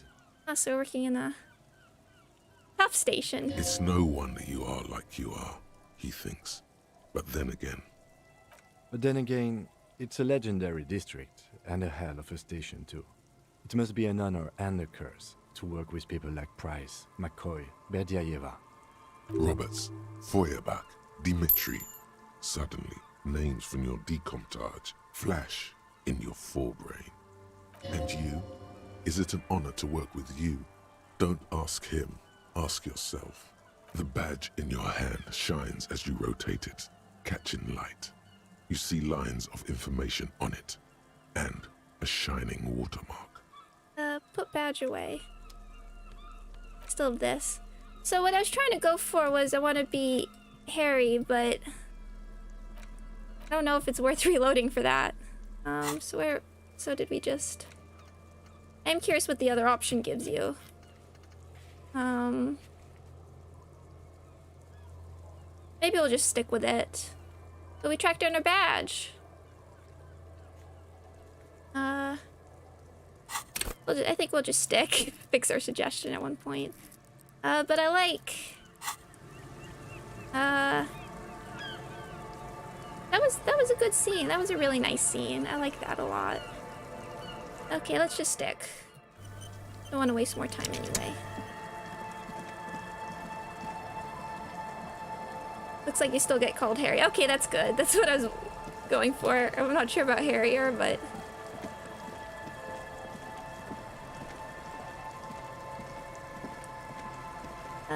So I guess we're gonna look around here for a moment. As we work our way back up. Hello. Hi, officer. A woman in a raincoat stands on the quay, considering an overturned boat. A sword and a scabbard hangs from her hips.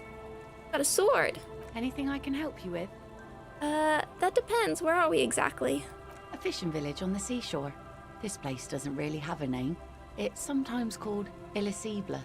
Elysium. Right. Didn't seem to change much. Looks like you still get carried. It opens other options in dialogue too. Okay. We'll just roll with it. Best girl. Okay, I'm glad. Now I'm excited. So, why? The sign on the street leading here is illegible. Has been since they built this place. The wind rattles her earrings. I have questions. The first is, what's your name? The name is Lillian. People call me Netpicker. I think I have time for questions. And that was actually the second one.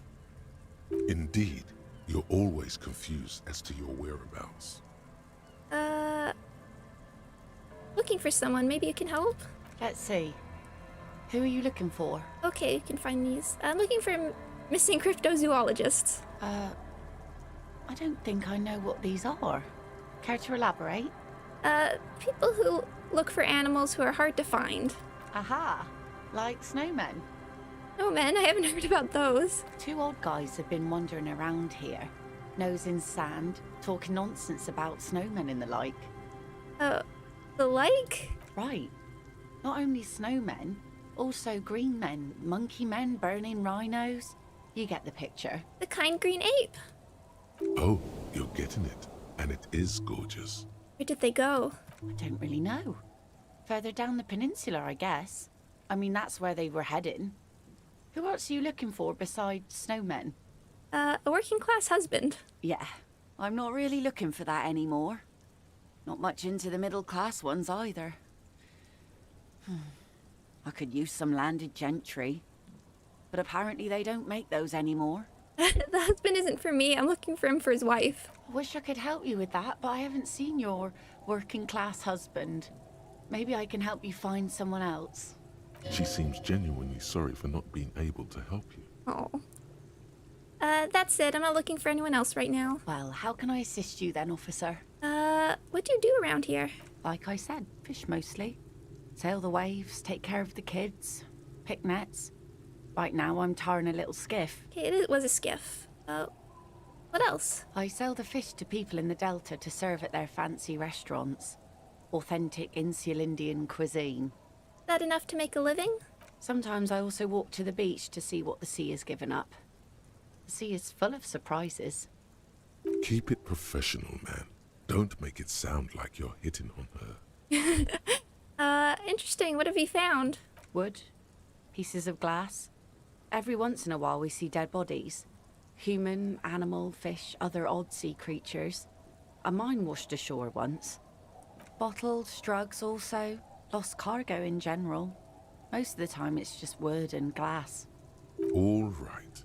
Major choice moment. You only get to ask one thing. It would be weird to say them all. Choose wisely. A mine? The RCM could use a mine. Human bodies, a mine, or drugs. Let's ask about the mine. Well, the RCM has to wait for another one, because some army folks came by, took it in the middle of the bay and blew it up. The blast was surprisingly timid for such a huge spiky thing.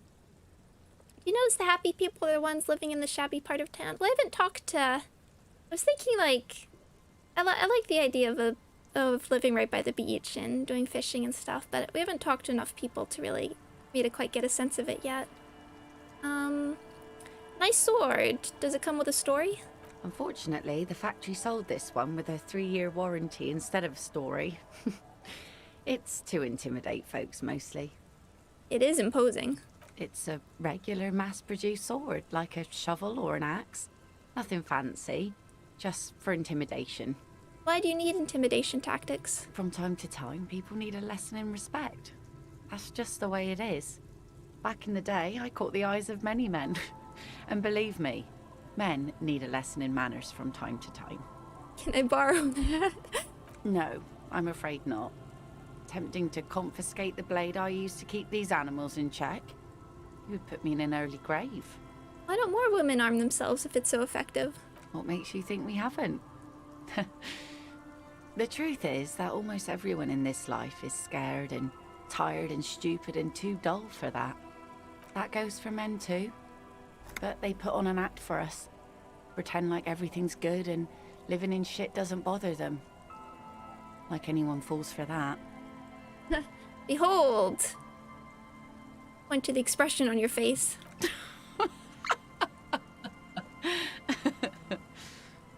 You like it? Sure. It looks as if you could face down any horror in the world with that same unchanging grin. It's like a shield. Yes, it is. The traces of her laughter are still there, in her eyes, fading fast. So where are all the men now? Some went to patch their wounds, their lesson learned. Others were more thick-headed. And one of them, I ended up marrying. Why if they're thick-headed? Guess I enjoyed the way he bled. Expression doesn't change. It's hard to say if it's a joke. If it is, then why the melancholy? It's another missing husband? Where's your husband now? Gone.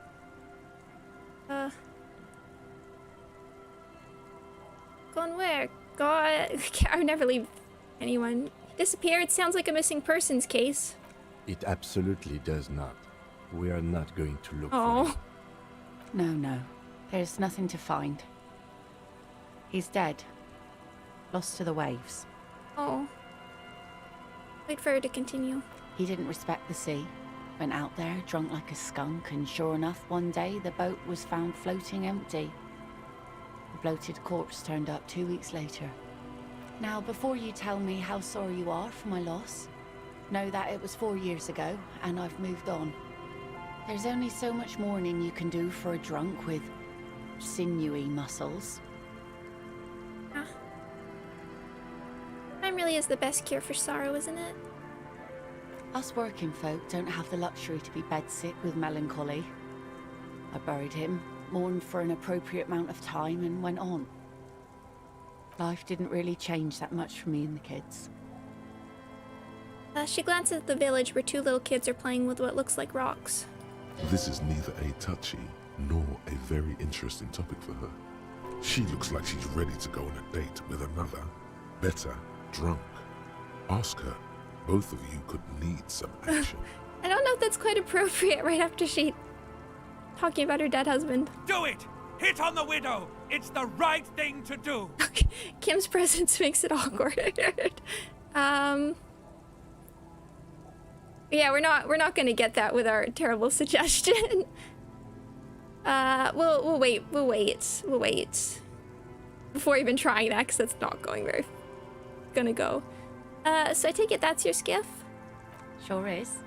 The sun, I call her, coated with a fresh layer of tar just yesterday. It'll take some time for it to dry, assuming the sunny days continue. 3%? Oh god. Well, I think last episode I lost like a 92% check, so it's always... Could always pay back and we could do one of these really hard checks, but... We'll see. Be seeing you. Let's... Oh, can we... Okay, there's that lady. Let's see what's in here first. Oh, right, it's locked. Never mind. Hello, ma'am.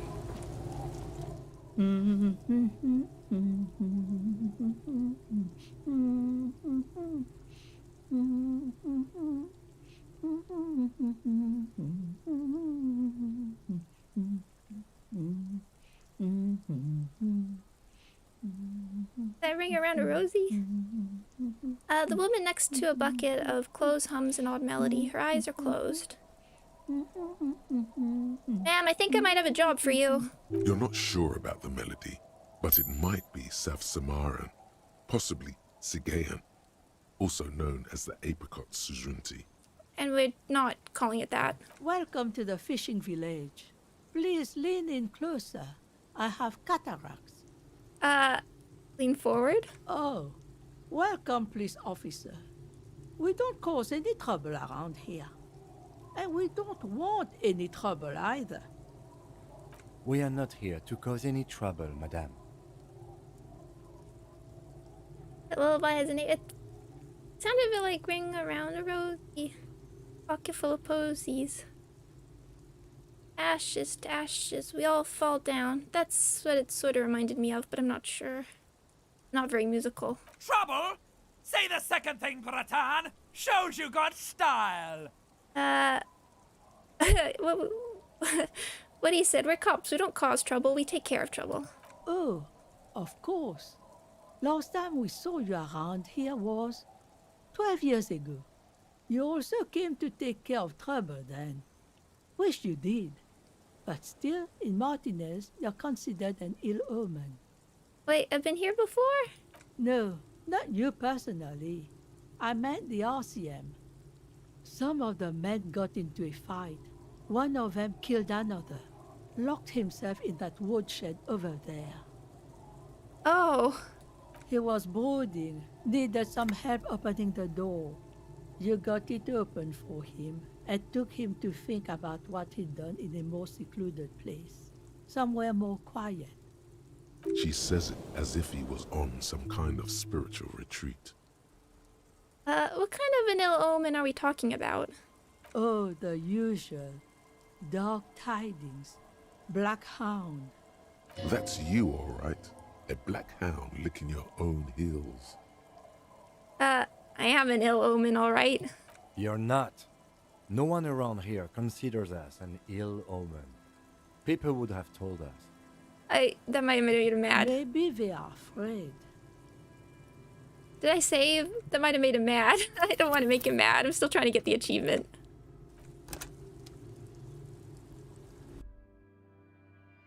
We can go through that quickly. Kim is losing. I just want the achievement. Then he can get angry.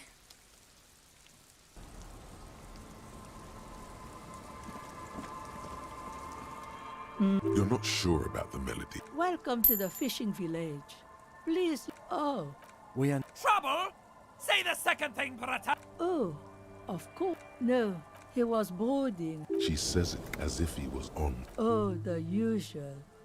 That's you, all right. A black hound licking your own heels. Oh, you'll definitely get the achievement, don't worry. Okay, thank you. It's just my friends were telling me how they got it on the first day. So I start to get worried that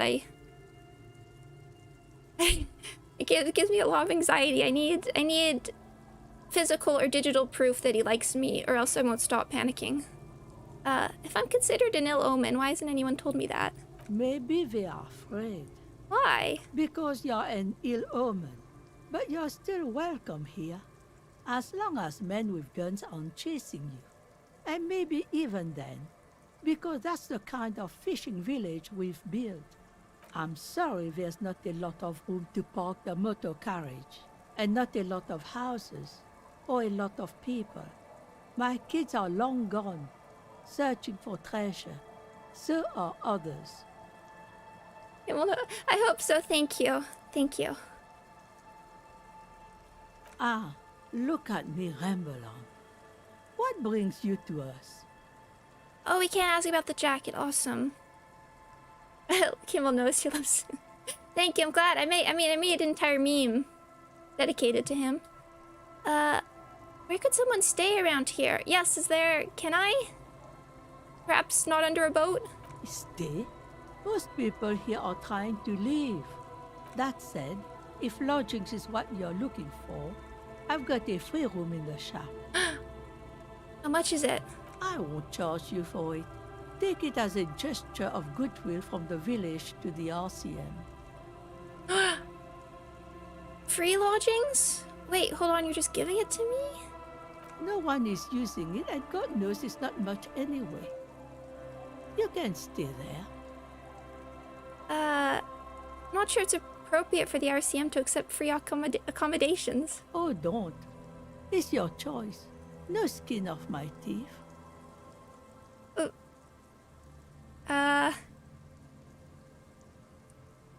I don't want to ask too much, but you got yourself a tenant.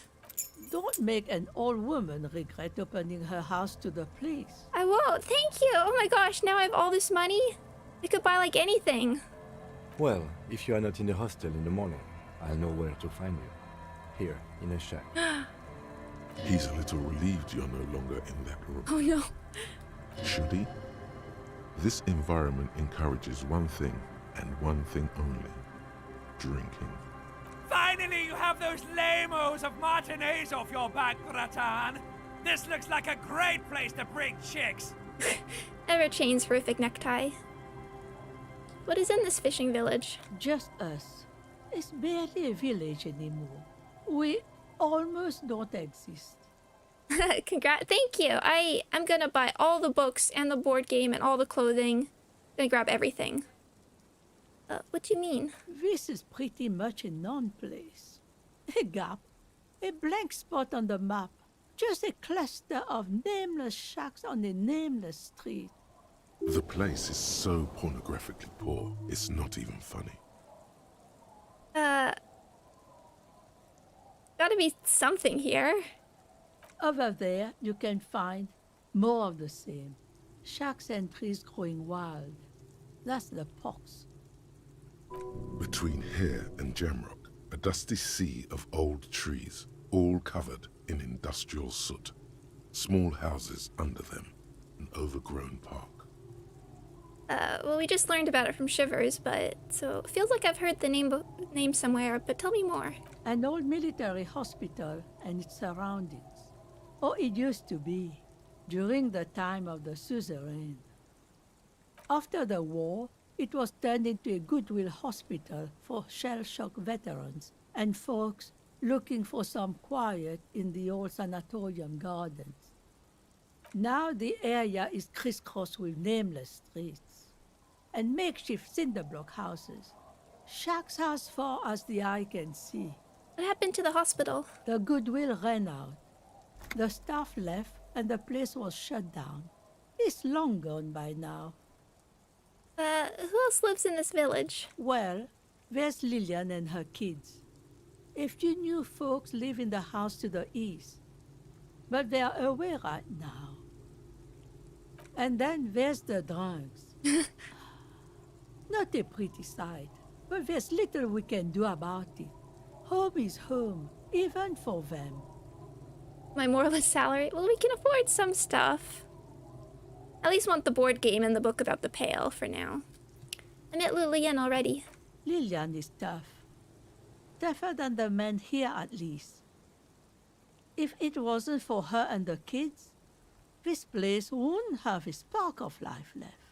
I haven't seen any drunks yet, though. Sooner or later, you'll see for yourself. Don't have to look long to find these guys.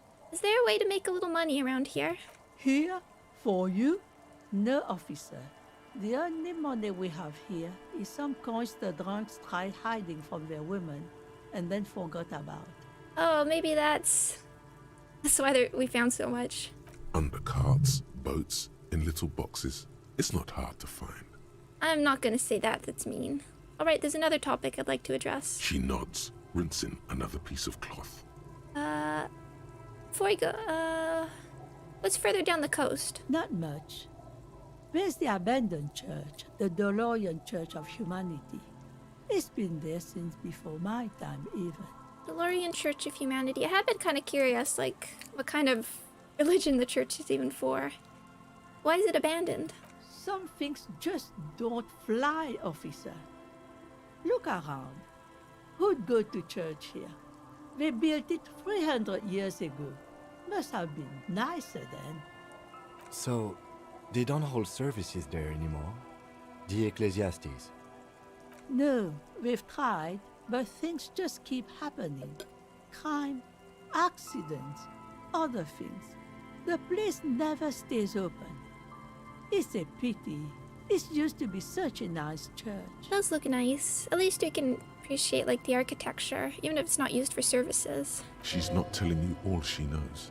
Keep her talking. I get the feeling you're leaving stuff out. What else is going on? Well, there's that music. Music from across the sea. Huh. It started a few days ago, and now it's blasting even through the night. And now, suspicious-looking people are sneaking around the church. I don't like that. Suspicious. Interesting. You could look into this ruckus if you have the time. I think we will. What else is on down coast? Before you get to the church, there's some ruins, an apartment complex, or some kind of electrical plant. Run-down bunch of houses, empty. Which is it? We kind of saw both, but... I don't know exactly. A pre-war place. It used to be something. Before the war. I wasn't here then, you know. Was born in Samara. Anything else of note? Of note? The old fish market up on the boardwalk. But it's closed. I don't want to ask the mean stuff. She's so nice. That's it? There's got to be more along the coast. What? You're one of those real estate people with big plans? If you want a development opportunity, you can check out the abandoned building over at Land's End. Used to be a supply depot, we think, sending goods and ammo across the bay. It's jammed shut though. We tried to get in, see if there was anything to sell or scavenge, but it's impossible. Apparently I used to be a super cop. I don't think it'll be impossible for me. And now you know everything there is to know about this coast. Tell me about yourself. Who exactly are you here? Me? No one. Just an old washerwoman. Mother called me Isabel, if that's what you're asking. And my married name is Sadie. Hello, Isabel. Now it's your turn, Mr... Lieutenant W. Freighter Harrier Dubois. My name is Raphael Ambrosius Custos. Hi, I lost my name. I think we'll stick with our regular name now. Quite a handle you got there. So many titles. One of them double. Yeah. Although I am curious about the Raphael lines now. I found this jacket, but it's filthy. Could you wash it for me? I can wash it for you, but it's going to take about a half an hour. Think you can stay put for that long? Do we have to stay put? Can we come back? Hell yeah. Oh, hell yeah, says I Volition. could use a breather. It's been another track and field day. Yeah, sure. I'll wait. Well, hand it over then, and I'll see what I can do. Must say, I'm proud of this one. It's pretty nice underneath all that filth. I hope you'll have an easier life in your hands. Thank you very much, ma'am. Isabel, it said it was a fawn, which are fancy, right? Ooh. +1 planed threshold, +1 half-life. Ooh. Whoa, look at that. Half-light's gonna be good. We need that for the racist guy. So +1 plane threshold, element proof, always hot, -1 drama, sweat like a pig. This windbaker is like a protective cocoon, placing the wearer's torso in a pocket universe where wind, water, dirt, and fire cannot harm them. Huge writing, 100% synthetic, is proudly displayed on the chest. It lets absolutely no air through. Warning, item is not actually fireproof. Nice! Okay, that's good. More half-light stuff. Keeping this for now. Yes? Okay. Wondering if you ever had anything new.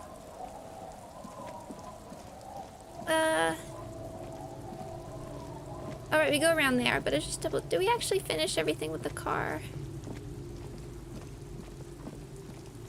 Suddenly worried I didn't look. Yeah, okay, it's all. Okay. I'm glad. Okay, let's check out the shack. Our new green now. Check it out. The door has seen better days. The layer of paint has started to peel off due to the salt and wind from the sea. Even the lock looks slightly rusted. Oh, check on the other side too. Okay, I'll do that after. Unlock the shack door with the key. I'll wait outside to give you some time and privacy to check out your new living arrangement. But just so you know, after we are done with the day, I'll still be staying in the Whirling in Rags for the night. We'll meet in front of the shack in the morning. Okay. The key turns with a satisfying click. You can enter the shack now. I want to see, and then we'll go look. I'm glad Kim's staying close.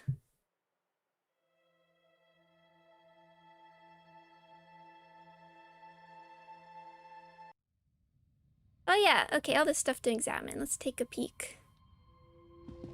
We have a bed. The bed is comforting. Okay. Time to rest. Oh, we have a Koryave jacket, +1 logic.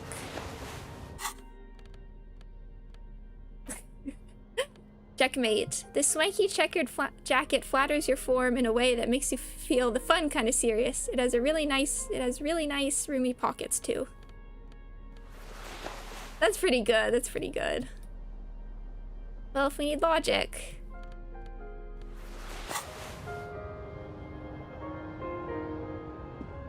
Oh, is there that? An Okay. old mirror hangs on the wall. You see the reflection of your face in it. Okay, so that's how we'll do the electrochemistry stuff. You see the waves, the sea, the church. On the table, you see a bowl of water, a rough soap, and next to it, a small hand mirror. A straight razor soaks inside the wash basin. We can shave the munchobs? I don't know if I want to do that. Is shaving the right call? The water reflects back a vague image of your face. Nose bulbous and red, hair unkempt, wrinkles lining the eyes and forehead. The stash is gigantic. A fresh start looms ahead. Clean yourself up and be born anew. Is this what you meant by your portrait can change? don't think I want to do it, at least not yet. The floorboards creak under your step. I've only ever seen fan art of him with the mutton chops. I didn't even know that was like a possibility. Old science fiction magazines, books about bird watching, an almanac from 39. This intricate heat engine hums quietly, giving out pleasant warmth. A brisk coastal wind still howls against the window of the shack. Occasionally, the waves crawl in under the foundation, producing a low hum. More shivers. The room feels muffled, like you pulled your hat over your ears.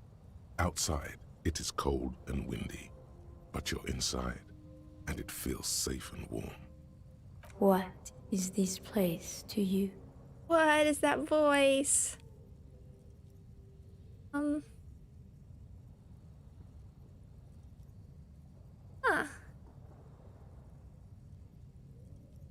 I guess this looks like my new home. I wonder where the old one went. Westward, across the canal, towers the whirling in rags. Door number 1 on the second floor is locked. Behind it lies a trashed room. 1 floor below, behind a counter, stands an irritable man. I didn't think we were counting that as the last home, but... In a small shack in the fishing village, a baroque heater hums quietly, emanating a sense of comforting warmth. A wash basin lies on the table, the water inside reflecting the somber face of the world. Far away, on the corner of Perdition and Main, a nondescript building, obscured in a haze. It's vacant and lost, just like its tenant. I can change? I chose that. Thank you, strange sensation, for a fair assessment of the current situation. Outside, the howl of the wind has picked up. The waves crash against the stilts again. It's as if you think the thought, but in someone else's voice. Look under the floorboards. What? How? Why? Hold on. The bag keeps clipping anyway.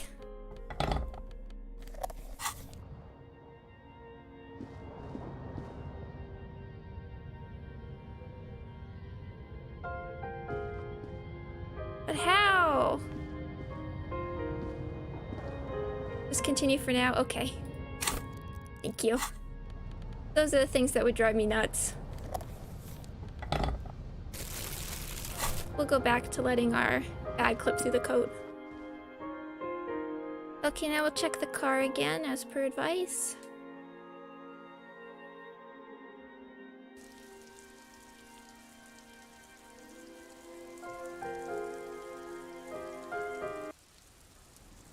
That's wild.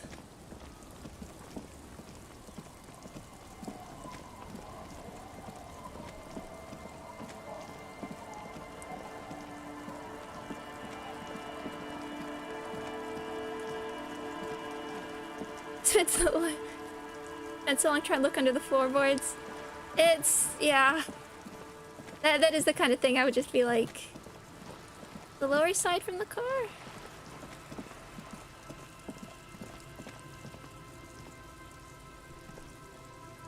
Anything to say about the car? Oh.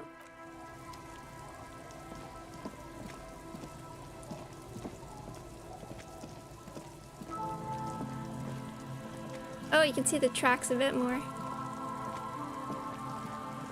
Other stuff here, keep going. Oh, I missed some of this stuff. Okay. Went up. Okay, I see, that's where we were.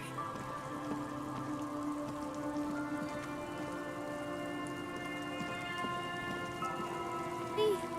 Brick. Yay! Traffic beyond the gate, more abandoned motor lorries. Okay, we're gonna need pry bar in a sec. The sign says no entry. Someone's scribbled an inverted star on it. Ooh, Jamrock Biker Cop Sunnies. +1 empathy, -1 logic. Ooh. +1 empathy. Feel the streets. -1 logic. Leave the reason behind. For taking your Harmel Ryu Supersonic out for a ride on the streets of Jamok where your heart is buried. Oh. That's helping visual calculus. I like the empathy. I put that on for a moment unless we get a visual calculus check. Cool.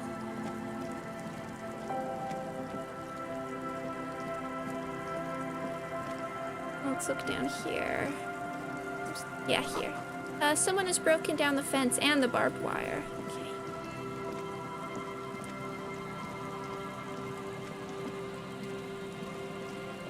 Okay, stuff here.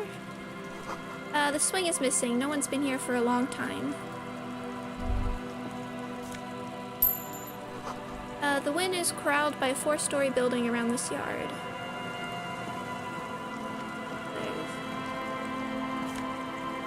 Nice!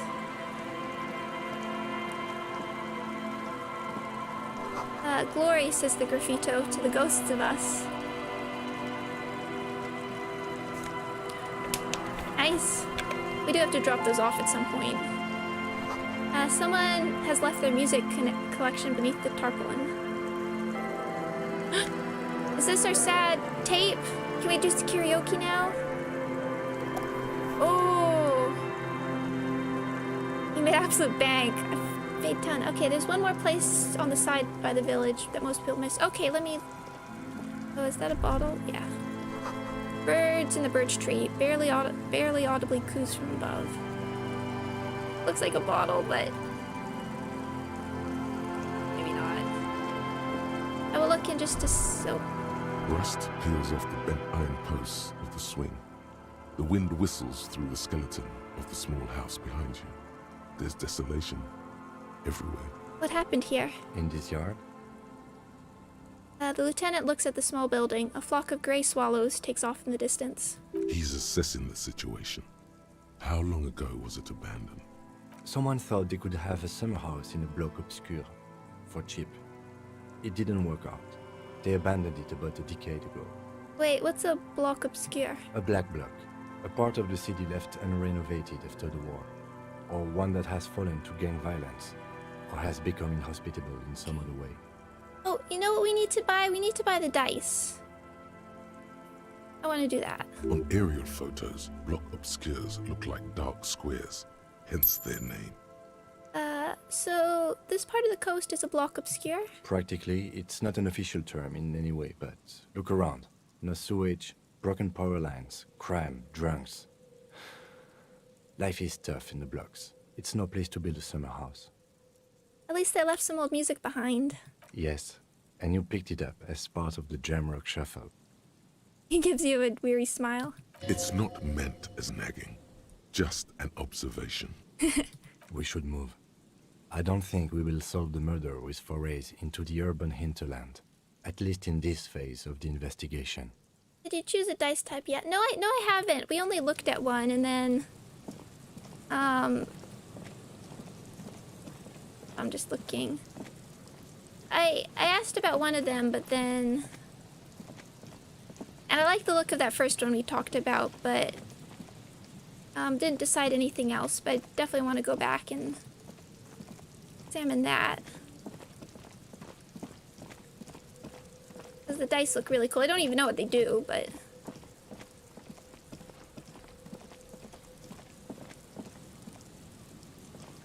Oh, stuff over here.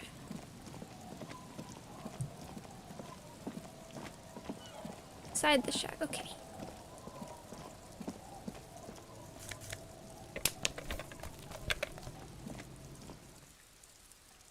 This shack? The other? Okay.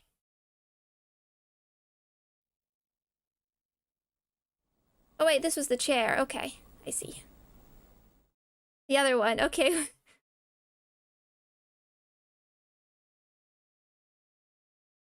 I also, when we were looking at the dice, I failed the horrible shivers check and just dug a terrible hole for myself, and it was bad.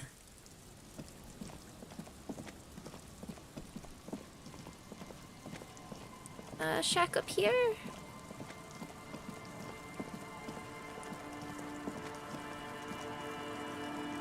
looking.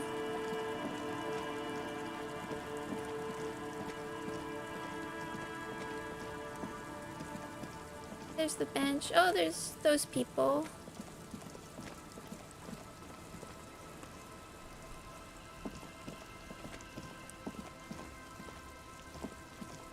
Oh, where you got the tape? Okay. I'll go back.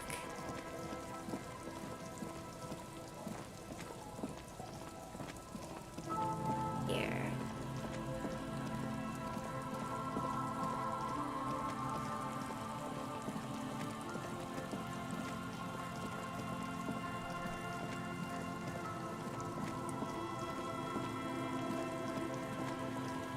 What else we look at?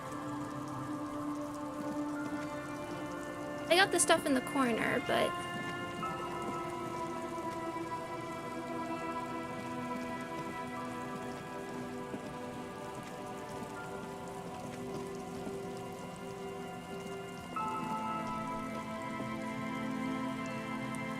Here.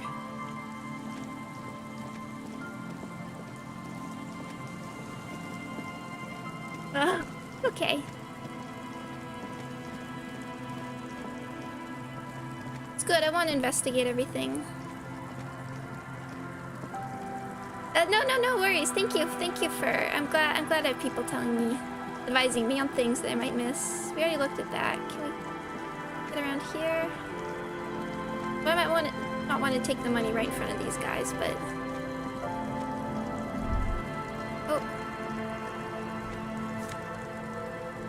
Oh, leave for a second. Hold on, what was that thought? Okay. You stop mid-step and put your hand on the garish necktie. Oh. That bottle, Bratan! Just look at that bottle! Okay, cool. What do I do next? Oh, I think this is about so much more than cool. Please go talk to him. See what it's about. I'm drawn to it. Okay. Anyway, which one? Okay. Let's save. Hello, friends.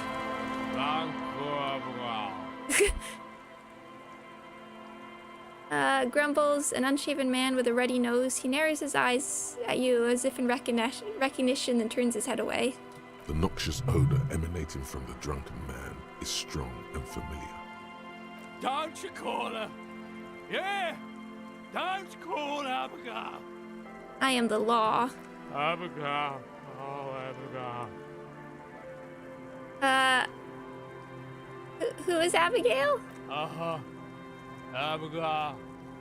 Don't you fucking call Abigail. You're not going to get anything out of this guy. He's too drunk. Who are you? What's your name? Don't call Abigail! Where am I? What is this place? The man hiccups, then mumbles something unintelligible. Why shouldn't I call Abigail? He snorts and beckons you to lean in closer. Lean in? Don't call Abigail. Don't call Abigail. We won't force him quite yet. Tell me about your friends. Don't you fucking call her. Hear me? Abigail. Okay. Don't call Abigail. Okay. What is... Oh, we can interact with it. Requires a boombox to play. Oh, so that's why there were like boomboxes for sale. Okay. Okay, good to know. We'll do that. Hello? Good to see you, friend. Do I have deals set up for you, buddy boy? Does he actually know you? Or is he just shopkeep friendly? What are you talking about? So what do you want? I got smokes. They're cheap. Very cheap. I got Pilsner. Great deal. You won't get a better deal on that piss. Spirits I can let go for 300 real. I also have speed. And by speed, I mean amphetamine. I would never tell you what to do in this game of boombox though. Yes, no, I'm feeling the boombox. I was like, karaoke is definitely something we have to do. And I will get that boombox from the pawn shop. Definitely. See? There it is, bratushka! The spirit!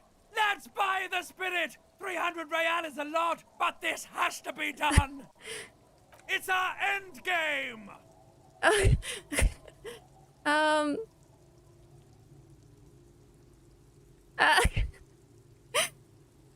want to listen to my necktie. I love my necktie. I don't want to actually... I should say, I don't want to actually listen to it, but I want him to keep talking to me. But this is just another stupid drunk idea I'm having that I'm attributing to my necktie. Bratan, you don't understand! It's not just another drink! This is what our relationship has been building towards all these years! This is the climax! The mystery! The virginal sigh! Buy the bottle, best side quest? Well, I don't think I can afford it, but... You have to buy it from him! Get it off him! Kill him if you have to! Our ultimate fate depends on it! And the fate of many worlds! Okay, it looks like this is happening. The lieutenant looks at you, looking at the bottle of spirits, then at Rosemary, suspiciously. Wow. Physique, morale, intellect, health. I'm trying to be sober, but maybe we can like make another save just to see what happens. But are we gonna get 300 at some point? Friend, do we know each other? Sure, friend. You know it. I feel like I've heard this voice actor on TV or something. Don't mind old Rosemary here. He's a buffoon. Let's have a word after your high-concept transactions. I'll give you the lowdown. Yeah, doom spiral. You just need to buy it, not drink it. Okay. We might do it when Kim's not around then, but... What's the business venture you've set up here? Oh. The system's been good to old Rosemary here, and I'm milking her like a bitch goat in the backyard. What do you mean? You see, friend, man makes his own luck, and I made mine real good. Got my hands on 3 bottles of liquor exquise, sold 2 to the fellows around here, and immediately invested the profit. Bought cigarettes, bought beer, even bought a bit of speed. And look at me now. I got everyone on my hook. Ooh. The hook? Where is it? I can't see it. Looks like you're on your own. I'm already hooking for Kuno, I think. Looks like you're on your own hook, too. Of course, of course, of course. It is what it is, you know. What it's always been. People, buddy boy. It's the people. Why does the bottle of spirits cost 300 real? See, friend, it's real valuable. Worth every real, if you catch my drift. Got it from a bit of a business venture. Let him speak. You know, it's funny, actually. He bursts out laughing, then takes 3 gulps of his Pilsner and stares at you intently. He's finding it difficult to focus his watery gaze. What is? What? What do you mean what? What did you think was funny earlier? This guy. Where did you get this bottle of spirits from? Oh, this is medicinal spirits. The good stuff. Got it from the doctor's office. You're not supposed to drink that. He ain't shitting you! Medicinal spirits are a blast, Bratan! The flaming truth of this joke of a world! I got one of those scientific ampoules a few months ago. Torpedo, they call it. It's supposed to keep a man from taking a drink. I'm not gonna read that. Didn't stop me for shit, that's for sure. 5 lemons with half a pack of butter and you're good to go. That sounds dangerous. It was. In a week, the goddamn kidneys started giving me all kinds of help. Finally, the missus took me to a private doctor's office. Not a charity, the real thing. Those arseholes charged me 4 real to remove the damn thing. But I came out on top after all. Have they no shame for taking money for a service they provide? But the idiots left me alone in there. Now, I used to teach high school biology. I know what doctors use to preserve dead fingers. Like 3 cans of this blue medicinal stuff from the back room. Threw the snakes out and voila. What's left is this beautiful blue stuff. 98.7% almost pure alcohol. Formaldehyde? 2 I already sold to these fine gentlemen here. But this last one is yours for 3 real, if you want it. Can I smell it first? Yeah, be careful. It's extremely flammable. One spark and the entire city of Revachol is wiped off the map.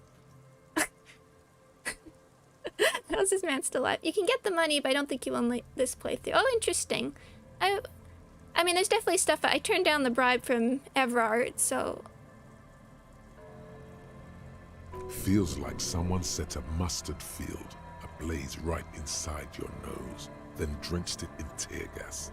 Your nose is a singular source of pain, but at the same time, you don't remember the last time you felt so alive. Is formaldehyde even drinkable? I don't think so. Did I not tell you, Bratan? This is it! This is our party drink! This is what we're having, baby! Please get it for me! The tie vibrates excitedly around your neck again. So, what's the deal, friend? Want the spirits or not? If we lose this, I might go back on my save, but, because I want to do this when Kim's not around. So what do you want then? His tone is aggressive. You're getting on his bad side now. Let's leave for a second. In the civilized world, it's a custom to tip... Okay, quick save. Oh, the money is tied to your vision quest. Okay. We'll probably come back for this when Kim's not around. Just to find out. Hey, tequila! Idiot Doom Spiral. A 30-something man clad in a 2-piece lycra tracksuit puts down his pilsner and extends his hand in greeting. Good to see you. How's business? How's the whole reality situation treating you? Take his hand. So what's happening? Wait, tequila? Yeah, tequila sunset. How are the, high-concept, reality-based adventures proceeding? What? He says it like it's obviously your name. Like you call someone Billy Brunel or leader of the 4th Street gang. Did we, talk to you when we crashed the car or something? Good. These people know your true name. Looks like it has preceded you, Mr. Sunset. More on that later. What? I like this guy. You should too. He respects you by calling you your true name. What?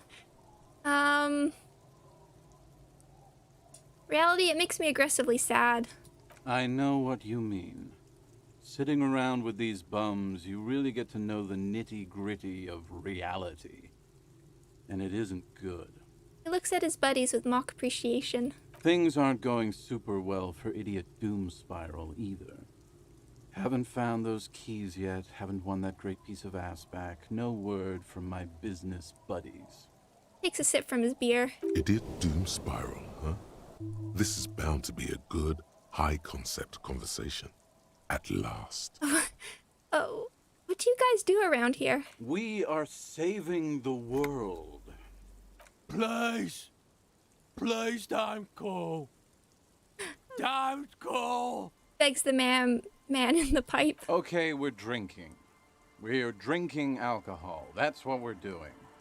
I tried to save the world once, a long time ago, with enterprise, creativity, and willpower. But that didn't work out. Oh, this is your other name if you succeeded the conception check instead of Raphael Ambrosius Costa. I was wondering, I actually have been wondering about that because I forgot that happened because I failed a conceptualization check. I was kind of surprised. I was definitely interested, like, how important that becomes and how it's carried for so long, coming from this one little check that I think I had like 80% and I failed it. I'm glad we got Raphael, but so I guess that's... Wow. So now, it's a pirate's life for me. What is it? Tequila Sunset. You keep saying it. It's you. Your Tequila Sunset. How do you know this? We've met before. Don't you remember? No. No, you sure don't. No. Aha. Do you want to know how Tequila Sunset came to be? Tequila. Tequila Sunset. Something ominous there.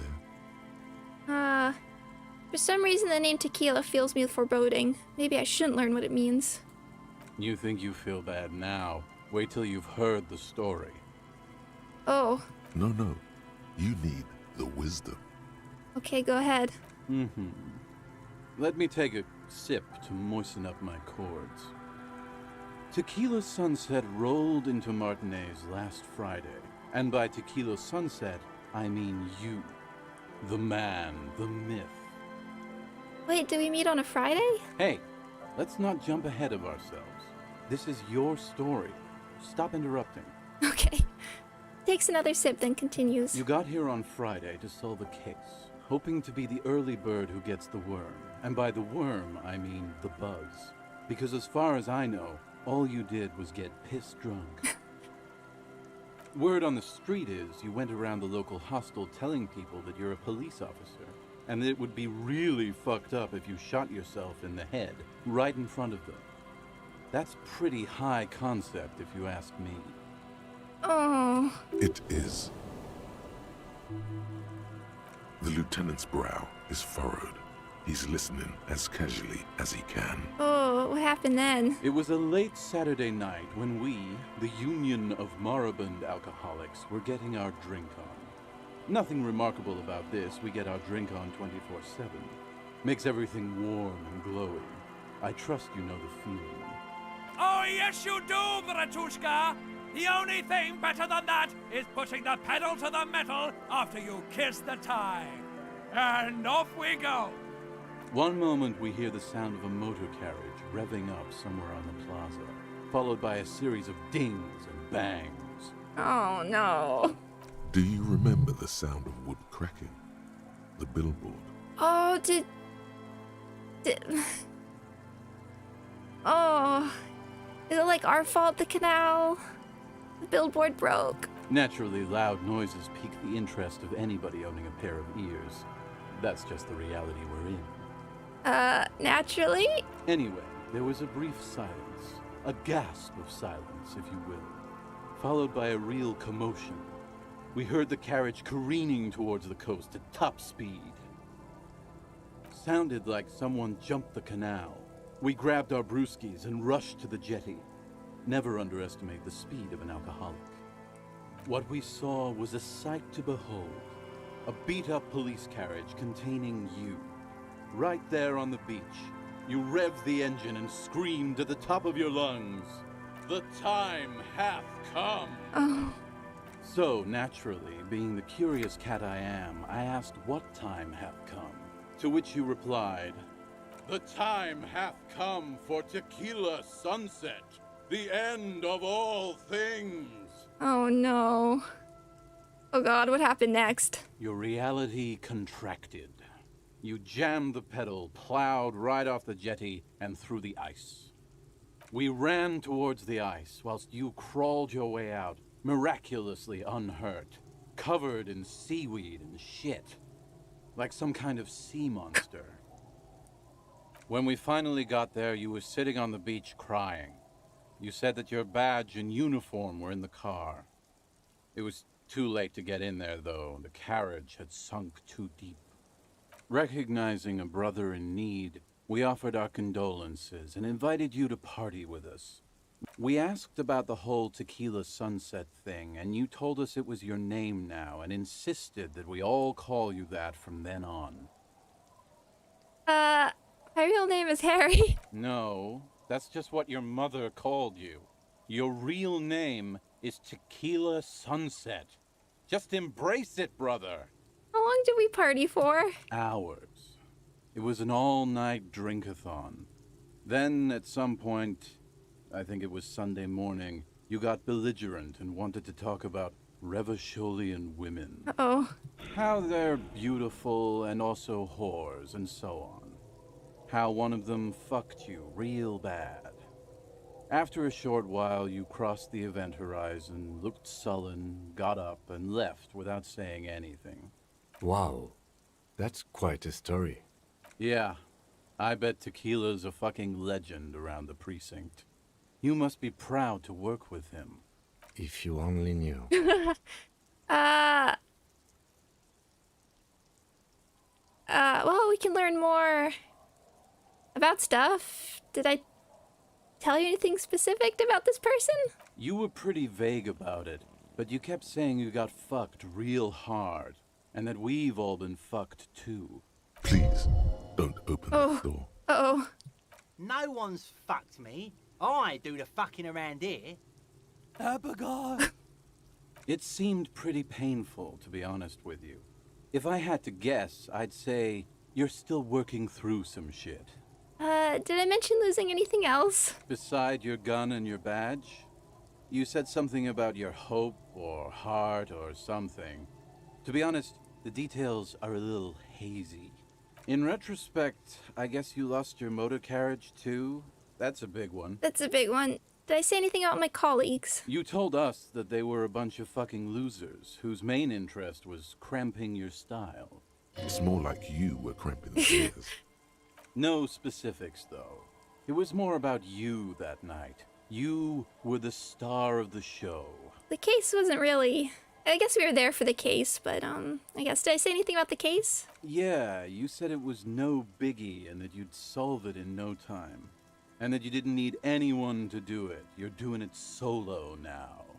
A lot of cops go solo and hermit once they reach that level of alcoholism. It's not meant as a joke. He's sorry for the hermit cop. Did we talk about, politics? Yeah, you said that you'd really behaved unreasonably and failed to uphold your responsibilities as a representative of the coalition. Did you get a read on what kind of cop I was? You kept apologizing for being such a bad cop and for the damage you've inflicted on everyone around you. Well, we are sorry, cop. You also kept pausing to knock the heel of your hand against your temples, saying, "Stupid, stupid, stupid." I don't need to hear anymore. It's a hard thing for a man to confront his past.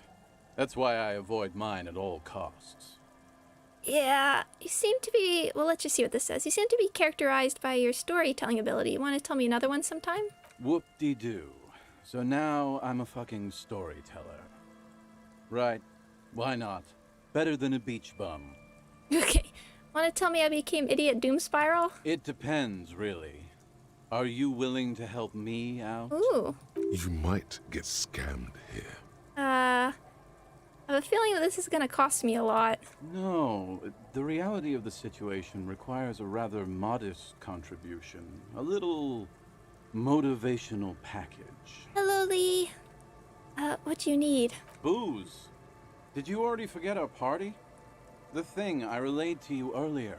We actually did find stuff. So, have you got anything for good old Idiot Doom Spiral? A bottle for a story. Seems fair to me. Let's not do it now, but I do have some. In that case, I'm not a storyteller. I see you. I don't know if I want to... You too, Tequila Sunset. I don't know if I want to do all this in front of Kim. He doesn't seem to be a big fan of when we do the drug stuff.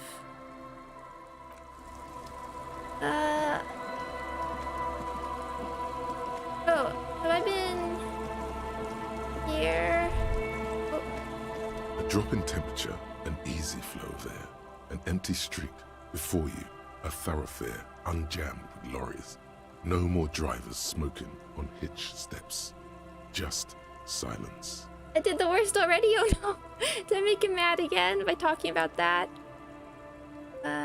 What did the smoke smell like? Chemically sweetened. Across the road, a forgotten bus stop. Corrosion has opened a hole in its roof. An elm tree watches over the building. Oh, Its most people miss branches this are shit. dripping with rain and snow. The road is smooth and motley. Craters filled with a black asphalt. The asphalt, first laid, is grey already. A row of tenements are under construction in the distance. Who are the people who live across the road? A tub warm with water, white with soap. A man bathes while radio waves transmit the lottery numbers. 4, 18, 21, 4, 1. A modern washing machine rattles a drawer full of silverware. Oh, Lee, I got Wumpty Dumpty Dom Center. It's awesome. What about the bus stop? Number 312D. Young girls used to come here, huddled up, hoping for more warmth than their thin coats give them. The bus took them to school. It has not run for 8 years. There were not enough girls to sustain its cost. What about the road? Craters pocked the surface. Children played in them until heavy trucks full of black pitch rolled in. The landowners have filled the craters with money. There's one bump on the road. A dead dog lies flat about 200 paces away. Oh no! Right at the turn. Dead dog? Tragedy comes from the wheels of a fast RCM vehicle, hurrying to work. The cold washes over you. The sound of the sea has grown distant. Is enough. The wind moves the aerosol. A detective stands behind the boom barrier. A breeze moves a curl of his hair. Yeah, Trent was awesome. I hope we get to see him more. Do you kill a dog? I really hope not. Oh. We can lose our gun, we can lose our badge. I won't abide by killing a dog. So where are we? Spirit is eternal. Perfect Necktie's getting ready for the end game.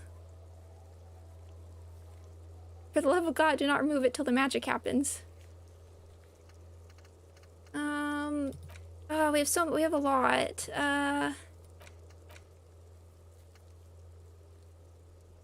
Maybe it was kid. No, don't say that.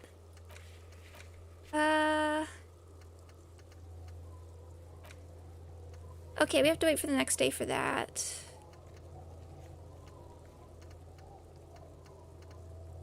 Lots of stuff. We have karaoke. There's the kids. Okay.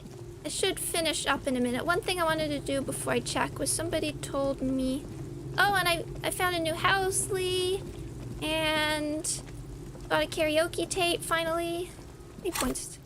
Okay, we're doing awesome for points.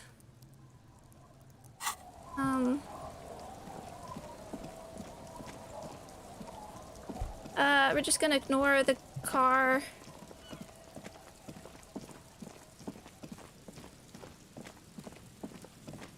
We're gonna drop off the bottles for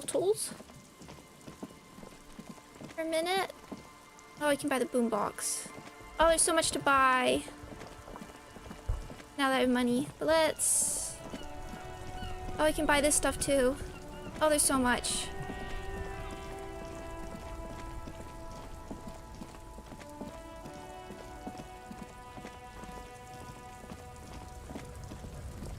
Talk to Manana about the Everart thing.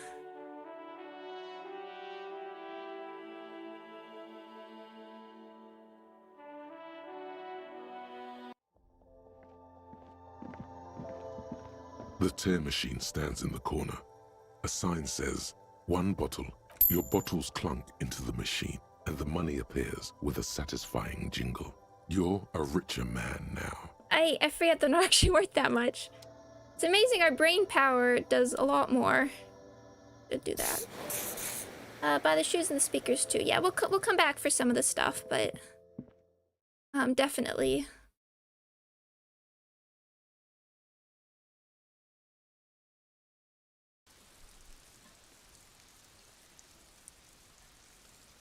For some of the more expensive stuff, we'll come back. We have to do the composure check, but. Oh yeah, thank you so much, Min. Don't worry about sleeping. I think it was more of a low-key episode, but thank you for stopping by. I do appreciate it. Someone told me I'm supposed to fiddle with the radio. You see a set of steering levers, a radio microphone. This is Precinct 57. How may I assist you? Okay, not that, but like in the cabin, you see a set of steering, a metallic pull-out toolbox. Okay. Slides. That's not actually what I meant to do. Inside, you see a set of steering levers, a radio microphone. The white suede feels luxurious under as you tap on. No, that's enough. This is Precinct 57. How may I assist you? Okay, maybe not. 57, over. In the cabin,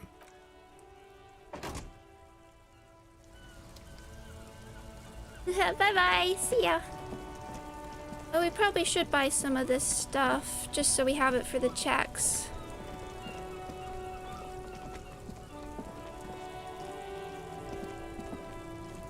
Shine? Stylish shades, huh? They'd be even more stylish if you paid for them with net worth. Go over and ask him. Electrochemistry perception. Do we actually have something that boosts glasses that boost perception? As much as I want the froggy stuff, I might want to save stuff that we... Okay, that's minus perception, that's logic. Only there's another check in the car. Okay. That's what I was kind of going for, I think. Stylish shades, huh? They'd be even more stylish if you paid for them with net worth. I need it. Sporty and practical, officer. Good choice. Okay, for now. Okay, okay. These are fun. I like the empathy, but there's a hidden check if you have high interfacing. Okay, maybe if we go back with interfacing. Wait, is it a hat or glasses? It's a hat. Wait, where's the eyes? Did they not appear on the model? Oh, it gives you a chat with Kim. Yeah, that's what somebody hinted to me, that I could get more Kim stuff if I played with the radio, but maybe I need more interfacing. We'll come back. That is something I want to put in. Okay, I'll wear these for now. I might put the hat back on for like conversations because we want the encyclopedia for that extra experience. And now this says composure. Coming back. That's good, officer. Keep browsing those clothes. Keep saving that economy. If he really wants to save the economy, he'd let you pay with net worth. Go over and ask him if you can. Composure. Gotta prepare for springtime, right? Yeah! Okay, awesome. Okay, there's still another conceptualization check. Oh, hold on, I don't think I've been here. I'm gonna wait for the shoes because they're kind of expensive. Ooh! And we don't need to do that immediately. I just want the... Oh, there's Kuno's pants we can also do, but I want to hold off. I want to hold off just in case for a moment. Let's see our skill points. We have a lot. I want to put something into authority. Probably put some more. We're gonna have to put something into half-light just to boost it for that skill check and try again. Interfacing could use some help. We're gonna put another point into composure just because. Let's. I might not do it right now. Let's see what we can get the composure check to. As one last thing. Since Lee's here anyway. And I promised I'd try for them.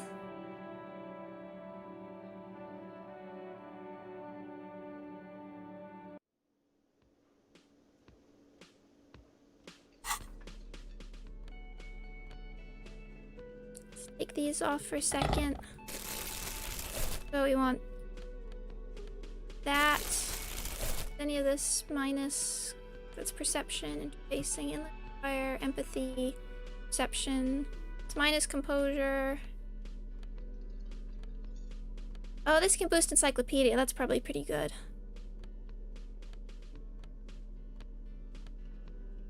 Off air, encyclopedia.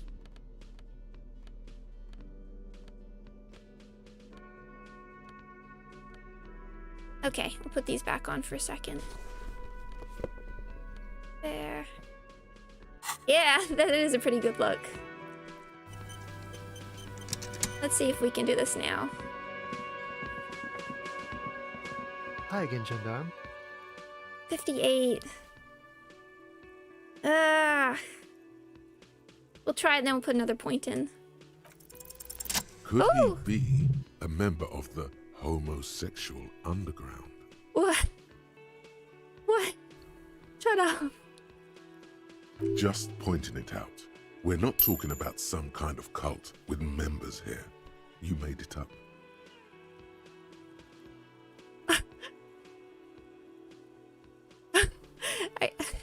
Can I really ask this? Are you part of the homosexual underground? The homosexual underground? The smoker sits up immediately, his eyes wide with amused surprise. A honeyed smile lingers on his lips. Why, yes, I am, officer. Why? Do you want to investigate?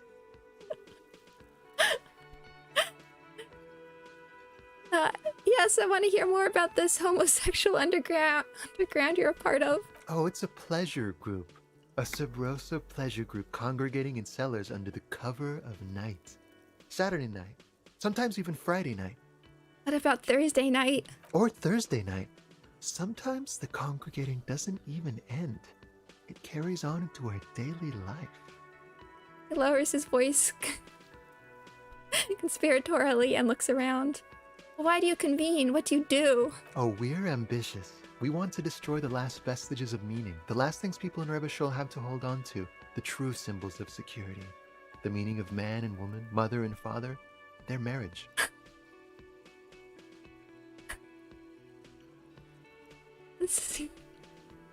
I love this guy so much. Everything will be constantly shifting and moving under our rule. The future will belong to a circus of identities just spinning around, surreal and unreal. You won't even know who you are anymore. Does it have anything to do with disco? Yes, we listen to a lot of disco. Some say we engineered disco to spread our vision of a vertiginous, ever-changing society, where all there is a razzle-dazzle of gold. We are going to change the family unit with all this razzmatazz and finger dancing. And with mysteries. Of course, the mysteries are also of sexual nature. Very esoteric. I do like disco. I do like disco. Maybe I should get into it. You can't just get into it. You have to be born into it. One is either already in the homosexual movement or forever excluded from it. Oh no! What if I can't remember whether I'm in or not? What if I can't remember anything about my life aside from the fact that I like disco? Beautiful. Beautiful. That's exactly what we're looking for. Who knows, maybe you were homosexual in the past. Maybe all of that has been repressed. Circles his hands around you. I have to say that you do look like someone who might be part of the underground. You have that very distinctive, I can't understand what's going on here look. I did come to you wearing a froggy visor. This is gonna be like a 20-hour mind project. Oh, is this a thought? Okay. I have to think about it. Do think about it, officer. He starts laughing and leans back against the counter. This is gonna be like a 20-hour mind project for me. 20 hours at least. Absolutely oh wonderful. Oh my god. A man like you can figure out his sexuality in a working day. It won't be 20 hours unless you want to enter the heightened realms of the phantasme erotique afterwards. It may be 20 hours or more, but that would be on your own time. Oh. Bye-bye, gendarme. We have to do this. 8 hours. We have to do this. Okay. Homosexual underground. No research bonus. Okay, so nothing bad at least. You see mysterious strangers in the night, leaning against unlit doorways, engaged in hushed conversation. A shadowy cabal exchanging looks, whispering in dark alleys and unmarked locales. A radical cell conspiring against the state, and perhaps even against man and woman. What was a secret handshake? Or was that a secret handshake? What's going on? Who are these secretive people? How will they accomplish their sinister and world-altering goals? Most importantly, are you one of them? Could be. Maybe you forgot. Here we go. And Motorway South's almost done. We're getting there. Oh, we have so many... I love all this stuff, getting so many skill points. Okay. Kind of want to put one in authority just for now. It's hard to figure out whether you're gay. It takes some people longer than others. Maybe we'll try interfacing. What a game. This is amazing. Oh man, there's so much to do. I think I do have to finish up, but I'm so excited. I feel like we didn't actually we accomplished both a lot and not very much. You will gain a lot of skill points when you return to the main quest. Okay, good. I still kind of want to, oops. Let's put our more usual back on. We don't need composure for... Perception's probably good for now. So calculus, encyclopedia. Wompty Dompty gives you so much. Wompty Dompty and the art cop thing. Incredible. Put these back on. Oh, there's Kuno stuff too. Gonna have plenty of points. I don't want to wear these quite in front of Kim just yet, but we'll see. We'll keep perception on just for the right now. There's some stuff I kind of want to... Oh, is there anything new for this? Because we found out about it. The tracks are as they have ever been. Okay. A bit more worn, perhaps. Fortunately, the street sweeper still hasn't noticed their presence. This is where I started off with my motor carriage before sinking it into the sea. No wonder the cafeteria manager seemed frustrated when he was giving us directions to the yard. Oh. Well, you did provide us with a very convenient access point to the crime scene. That was the intention. I'm glad. Oh yeah, who are you? Can we get up there? Okay. Oh, is that the lady? Is that Classia from the beginning? I'm mad that we missed talking to her. But I didn't know I would lose that ability so quickly. Not important for now, okay. Well, it's nice seeing those little previews. Just before I finish, let's take a quick look at what we have to do. The spirit thing. Working class husband. Open the door, so we have to talk to Manana about that. Find all the armor pieces. Interrogate, murder weapon, working firearm, victim's body. Oh, maybe we can do that tonight because we don't need to... don't need it anymore. Whirling secret passage. Morale, we can do that. I think we found them. Try the car again. I don't know if I have, what do we have that boosts interface? We're already wearing the interfacing gloves.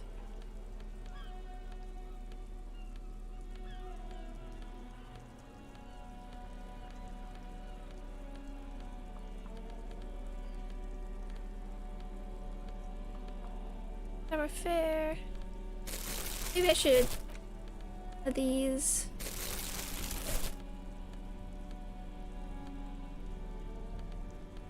Boost anything.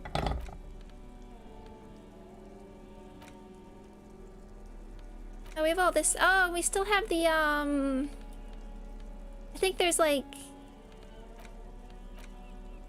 We should be able to talk about some more of this stuff, but one sec. Quick save.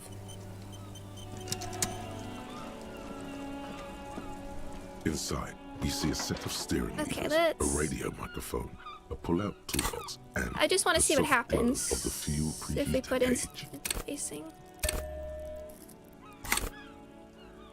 This is Precinct 57. How may I assist you? 57. In the cabin, you see a metallic drill. The pull-out toolbox slides back, the white suede, as you tap on... No, that's enough. I'm just seeing what happens. We'll go back on our save, but... I know they are mesmerizing. They're also fragile. I'm not... This is Precinct 57. How may I assist? 57. In the cabin, you see a metallic all drill. these. The pull-out toolbox, the white suede. Your fingers waste no time closing around the handle. Clutch disengaged. Release the handle. Clutch drops. Right foot yearns for the familiar touch of the accelerator pedal. You have synced with the machine's mechanical circulation. Do I know how to operate this machine? Well, we kind of know that more now, but...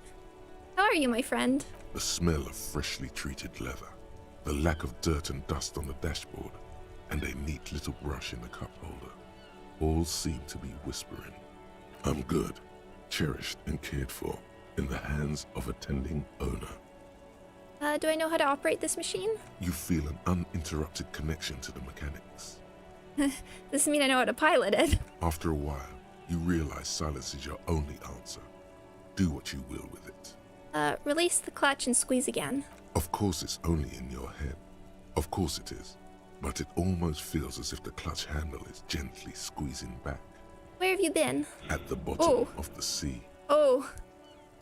What? So strange. The machine is not on the bottom of the sea at all. It's right in front of you. Well kept. That's Why did it say that? Some foreshadowing there. A dark feeling. This is going wrong. Let go of the clutch. Release the clutch handle. The handle is pulled back. Somewhere deep inside the drivetrain, the disc is mated to the flywheel again. In the cabin, you see a... This is precinct 57. 57. In the cabin, you see is a this metallic not what I was... pull-out toolbox. The white sweat, your fingers waste no time. The handle in the cabin, you see as you tap on the... No. That's enough fun with the foldable headlights. I know they are mesmerizing. They are also fragile. Another I'm not option going about to turn it on for you again. Yeah, that's...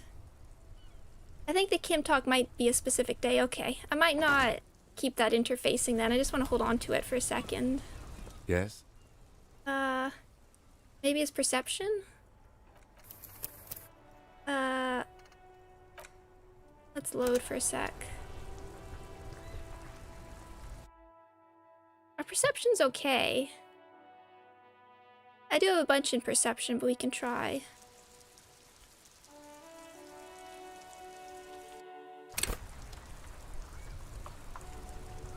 This is before I put into... So yeah. So where is... So perception 6. That's pretty high for my other stuff. Shivers. All this stuff. Oh, we can sell that. Okay, actually, I think I'm gonna leave it for now.